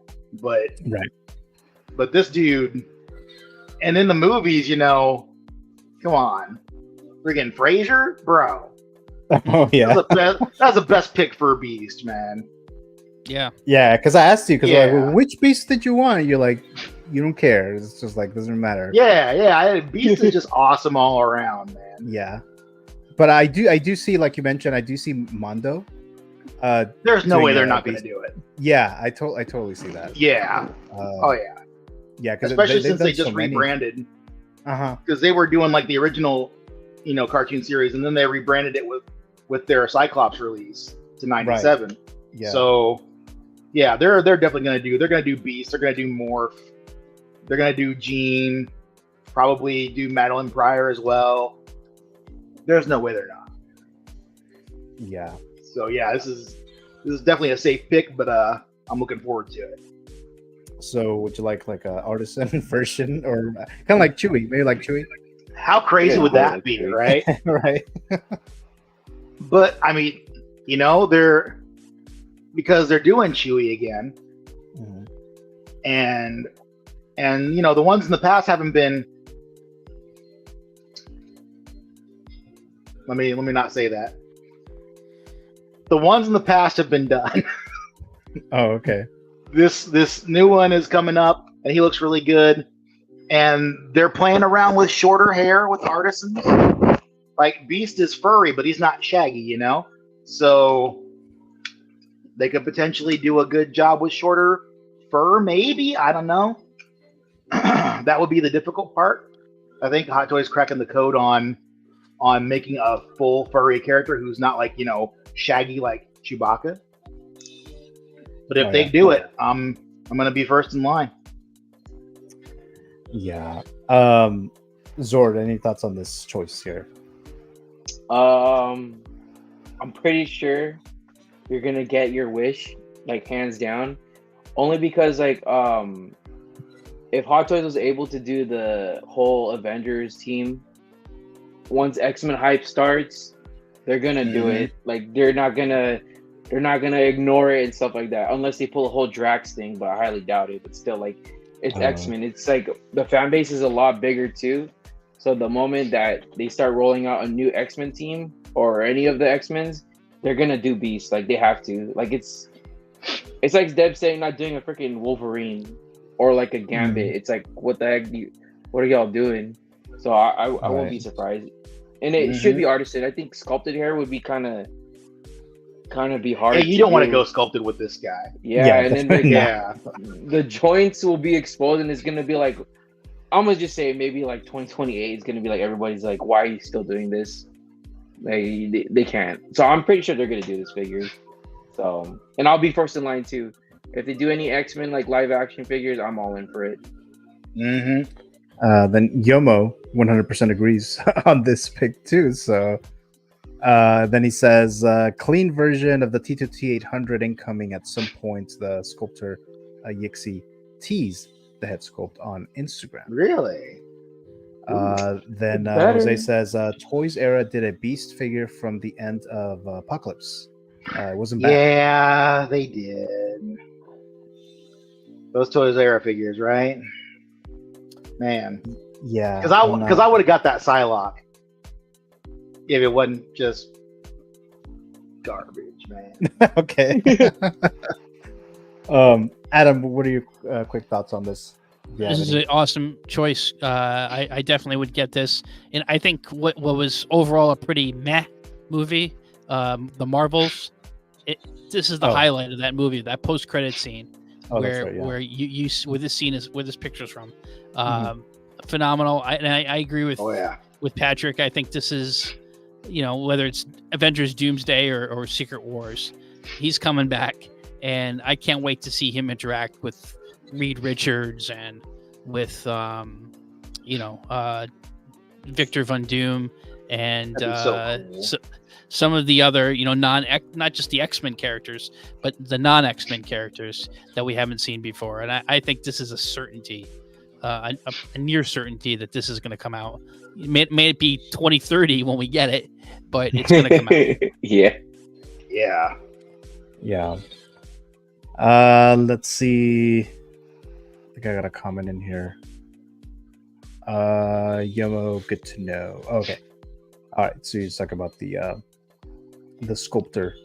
If they make that clean Terminator, and they make the bike, I gotta get that bike. Yeah. Oh, okay. Oh, yeah. I want a good bike. But just the bike. Just the bike. I'll put Wolverine on just the bike. Oh, that's right. Yep.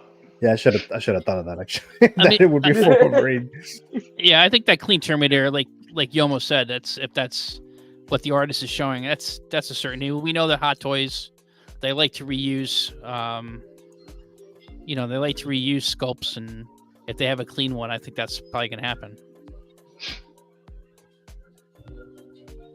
When I think about it more now, those two upcoming Avengers movies, dude, Hot Toys is probably like, we're gonna make so much money off of that. They're gonna make so many figures, whoever they bring back. Like they're gonna reuse like a lot of old things and then like introduce a lot of new figures too. So I wouldn't be surprised like the Beast in this picture, he'll be there. So I'm ready to see him again. That was so cool. When they just threw him out there, like what? Yeah. So Yeah. it, Yomo sent me the Yixi pictures. Let me see if I can get it here. Any other thoughts on this? On the beast? Oh, there it is. Okay, so let me get in there real quick. Hold on. Let me see if I can show it. I should be able to. Hold on a sec, guys. And this is for the T-800 that Yomo was talking about. Wow, look at that. That's awesome. Yeah. So there's a few pictures here, and again, this Yixi 1983 on Instagram. So that's what Yomo was talking about here. So, yeah. Make some room in yourself. With that motorcycle. make an army of them. Yeah. But yeah, guys. So that was it for the fantasy figure zone. So there's one more segment, I believe. Yeah. And this is the Keep, Gift, or Destroy segment here. So we don't have anyone who's brand new, but we do have a Keep, Gift, or Destroy that's going to focus on Schwarzenegger potential or existing figures. So you guys know how this works with a Keep, Gift, or Destroy, right? So you're going to keep whatever figure that you say you keep. A gift, you have to gift it outside your household, and you may never keep it yourself, or you may never own it, but you can admire it outside your household, and you would gift it. And then you're destroying it, then you're destroying that figure and anything that's connected to it, and then I'll tell you what it is. So this is all Schwarzenegger characters. Of course, we have the T-800 that we were just talking about. So that's one of them. This would be any Terminator movie, 1, 2, 3, or whatever. So if you destroy this, or terminate this, you're destroying all of those versions of Arnold and Terminator films. The next one is Dutch from the Predator. Head to the choppers. Right. So if you destroy this one, you're destroying any potential Arnold from this film.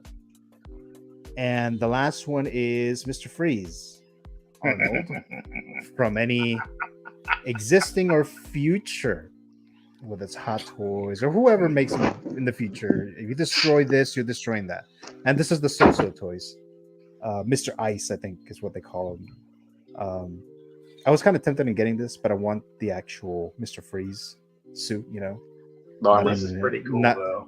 Not in his robe, but I mean, it looks cool. It looks really good. And then I do like the little ice chair or whatever, sofa, whatever it is. That chair is dope. Yeah, that's a really good accessory, man. Yeah. So I was like, maybe, but then I was like, no, I'll just wait. So those are the Keep, Gift, or Destroys for tonight, guys. So let's throw it to you, Dave. What would you do with these three?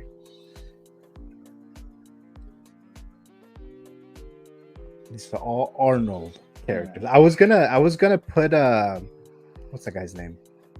Hot toy figure John Matrix, is it? John Matrix, I believe is his name, from Commando, I believe. Yeah. Oh yeah. I was gonna include him, but I was like, instead of a Dutch from Predator, but I was like, I think. Can I destroy all of these and get him from Last Action Hero? No. Really? You know what? I still haven't seen that movie. That's a funny ass movie, man. Now, granted, I haven't seen it since it came out, or maybe like a couple years after it came out. But like, it's just so much fun. You should watch it. I think you'll enjoy it. It's Tywin Lannister's the bad guy. Oh, really? That's right. Yeah, the actor Charles Dance, who plays That's Tywin right. Lannister, yeah, plays the bad guy. But it's a fun movie. But between the three, I think it's so hard because I love Batman and Mr. Freeze is a great villain. Right. That fucking movie, man. I think I'll keep Mr. Freeze just for the meme. Okay. I'll gift the T-800, and I'll destroy. What was it, Dutch? Yeah. Yeah. I'll do that. Okay. Everybody chill. Right. Darren Wardle says, keep the T-800, gift Dutch, and destroy Mr. Freeze. That's so funny. Moose is saying, Last Action Hero is better than you'd expect. Just the wrong movie after T2. I remember when they were advertising that movie, and I was planning on watching it, but I heard it was like it was terrible from even like my kid friends. So it's like, okay, I guess I'm not gonna watch it. What was the actress in that movie? She was in Billy Madison, I think, and she was Sonya Blade in the first Mortal Kombat movie. I think she was in it. I don't know her name. Like I said, I haven't seen the movie, so I don't know who was in that except Arnold. But I'm pretty sure she was in it also. Oh, okay. Yeah, and there was like, in the first one. But it's a fun movie. It's a fun movie. I recommend it. I don't know. I don't even know if I've even seen it anywhere streaming. It might be somewhere on there. Yomo says, keep Freeze, gift T-800, and destroy Dutch. Nice. Then he says, hard to decide between T-800 and Freeze for me. Yeah, actually, I would kind of be there too, actually. Let's kick some ice, says Yomo. Adam, what would you do? Easy call for me. Keep Terminator, his most iconic role. Gift Dutch from Predator. Head to the choppers, or his other great line where he throws the knife at the guy. Stick around. And destroy Mr. Freeze. Not so much because of his performance, but I thought that I know this got some Batman and Robin has some fans who were younger when that was growing up, but I understand that. But the movie sucked, okay? And it was not a good movie. Batman with nipples. Movie, yeah. I don't need to see that. I'm sorry. No Batman with nipples. It was such a shit movie. But I know. Wow. You know, I know there's a nostalgia factor for people, so I don't want to, I don't want to ruin that for people. I know they got that, but it wasn't a good movie. He was pretty good. The movie wasn't great. Right. The Ice Age. Right. Yeah. It's so fun to watch though. But I love it so much. To be fair, it now looking back at it now, because everything's grim, everything's dark with Batman, it is kind of campy and fun to watch it. So maybe it's aged better than I remember it. Not really, but not really. Because I've seen it. I see it like I see it every once in a while, and yeah, it hasn't aged well. Still not. Oh my god, Zord, what about you? Part of the same. Keep the Terminator, give Dutch, and then destroy the Mr. Freeze. Mr. Freeze. Okay. I would keep it if it was in his costume, like his whole like get up. Oh no, yeah, no, that would include that. So it'd be not just. I'm not referring to just this specific Mr. Freeze, just in general, because that's the only one that really kind of looks like Arnold that's been out. That's why I chose this picture. No, I would have this one. Any Mr. Freeze from the actual suit that he has. Like if Hot Toys were to make one in the future that looks like from the movie with the suit, that would include that. Oh. No, so I'm still destroyed though. Oh, you're still destroyed. All right, well, never mind that. like that, I'm still destroyed. All right. Have you guys seen the? Have you guys seen the documentary on Netflix about Arnold Schwarzenegger? If you haven't, I think it's well worth. I've always been a Schwarzenegger fan since Conan the Barbarian, Commando, all these films, and I came away even more impressed with the the business acumen that he had. That this is a guy who really, he barely spoke English. He was from Austria. He came to our country, became Mr. Universe, and it became this huge action star, smart businessman, and open up the Planet Hollywoods. Yeah. and then got himself elected governor of of the nation's biggest state. I think that's what a great American story that he's had. It's worth checking out if you haven't seen it. Yeah, it's a 3-episode documentary on Netflix. I think I've seen it too. Like, Yeah. I think that's what I'm saying. Like, they need to make more figures of him again. He's so iconic. Yeah. Like his story, just alone as an actor, is crazy. I mean, I think they will. I think they will. With He is the action hero. Yeah. The last action hero. Yeah. But, I'm telling you, watch that movie. Watch that movie. Right. You're gonna love it. Watch it now, dude. But I need to rewatch it again. But yeah, the documentary, it's the first episode is the bodybuilder Schwarzenegger, then the second episode is the actor, and then the third episode is the politician.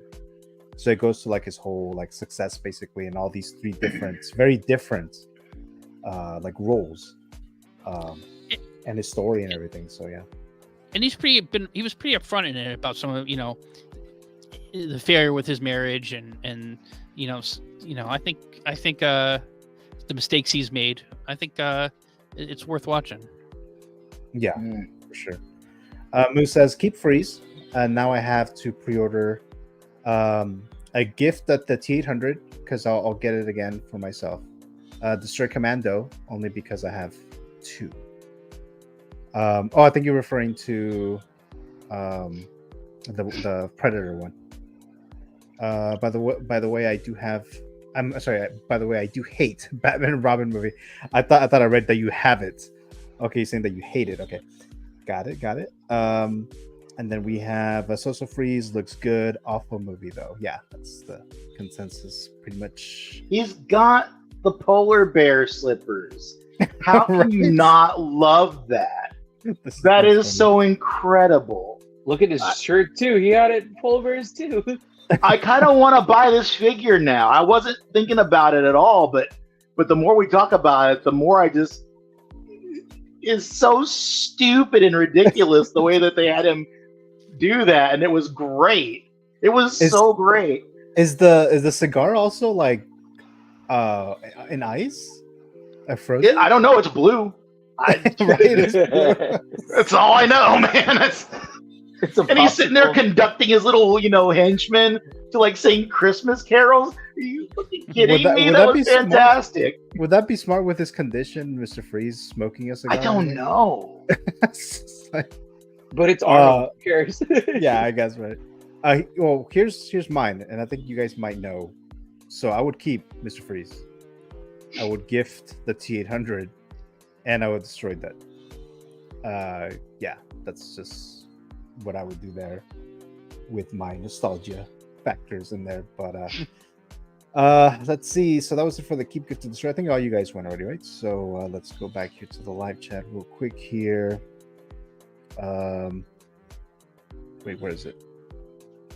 Yomo says so Freeze looks so good. I'm going to try to get it. Yeah, so Yomo's the one that's gonna get this figure. It's a good looking figure. And Moose says I'm too old to accept a camp with my Batman meal. So there you go. I don't even care about getting the suited version after seeing this one, says Yomo. Okay, so he was a big fan of this one right here. Yomo try TNS figures, says Moose. All right, so I think we're all good here, guys. So that's it for the show. No more other segments.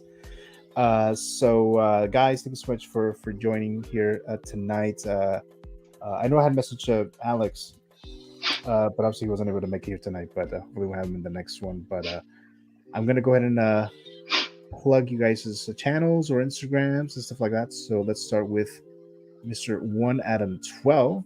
So Adam, I know you've crossed. You've had some milestones on your channel. So where are you at now? Are you like near 4,000? Yeah, we're at over 3,600 right now. Let's go. Yeah, Nice. So there you go. So congrats. And what do you have? What do you have going on your channel? We have our latest unboxing is the 2 prior to ironically enough the current Obi-Wan that just came out from the Obi-Wan series. We did a 1 video, 2 Obi-Wans for the cost of 1 video. The Mandalorian and the Clone Wars. So that one's up now, and I'm hoping as soon as we get the Obi-Wan TV series one this week, based on when my daughter's got homework and my work schedule, I'm hoping to film it this week and get it up as soon as possible. Here's a pro tip. We had we did an unboxing for Fennec Shand. Not a new figure. It came out last year, but it was new to me. And they had a sale on Sideshow, and I had some points, and I got it. So one day, it was in beginning of July, we did 2 unboxings on the same day. It was Fennec Shand, but then we did a more timely one. I think it was for Kang. I just got Kang that day, and I'm like, you know what? I'll hold Fennec Shand for a rainy day when I'm looking for some content to put on. And I was stupid and didn't. It was on my iPhone, and I should have shared it to. I should have airdropped it to my Mac, and I didn't. And what happened is when I was editing the, I edited the Kang video, and then trying to just clear up space on my phone, I accidentally deleted the Fennec Shand unboxing video. And I looked at my recent. It was more than a month ago, so I deleted it. It's gone. So I'm like, fuck. It was pretty good video too, but the lesson is make sure you save a backup. I didn't do that.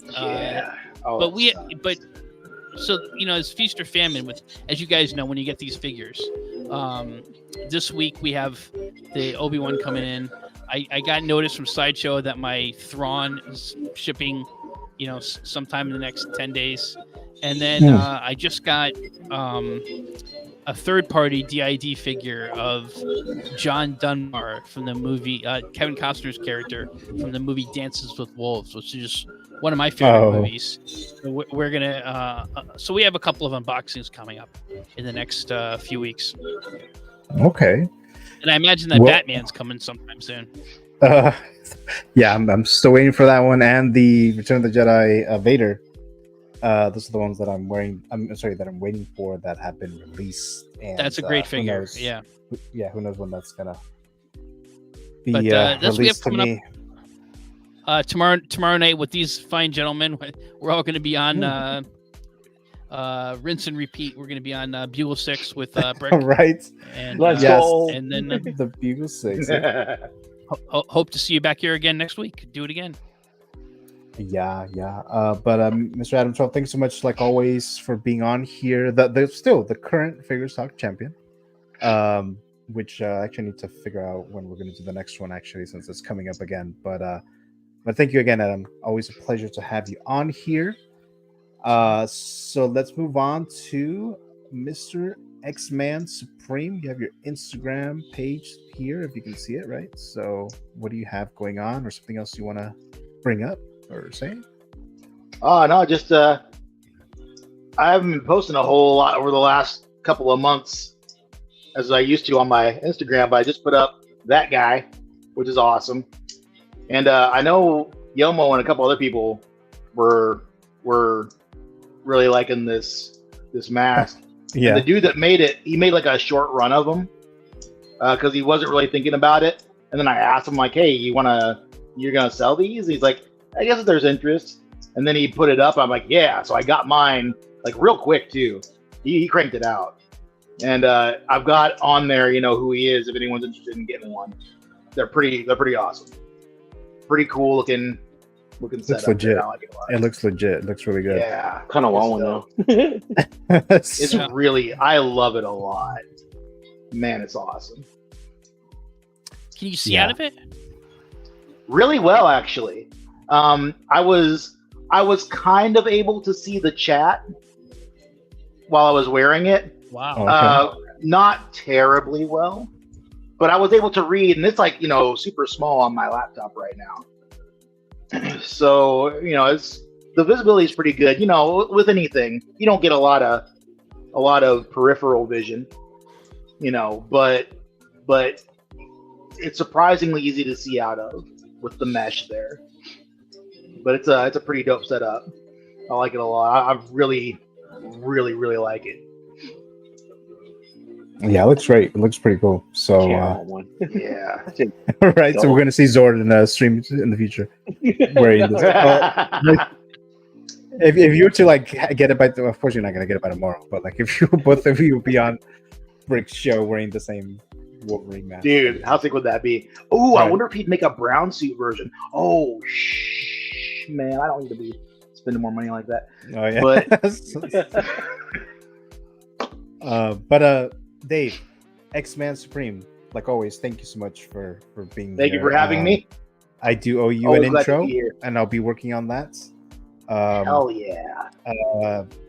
I'm not sure. Well, it just depends because they're kind of time consuming. But Oh once yeah, it's dude, ready to whatever, go- whenever, however, man. Yeah.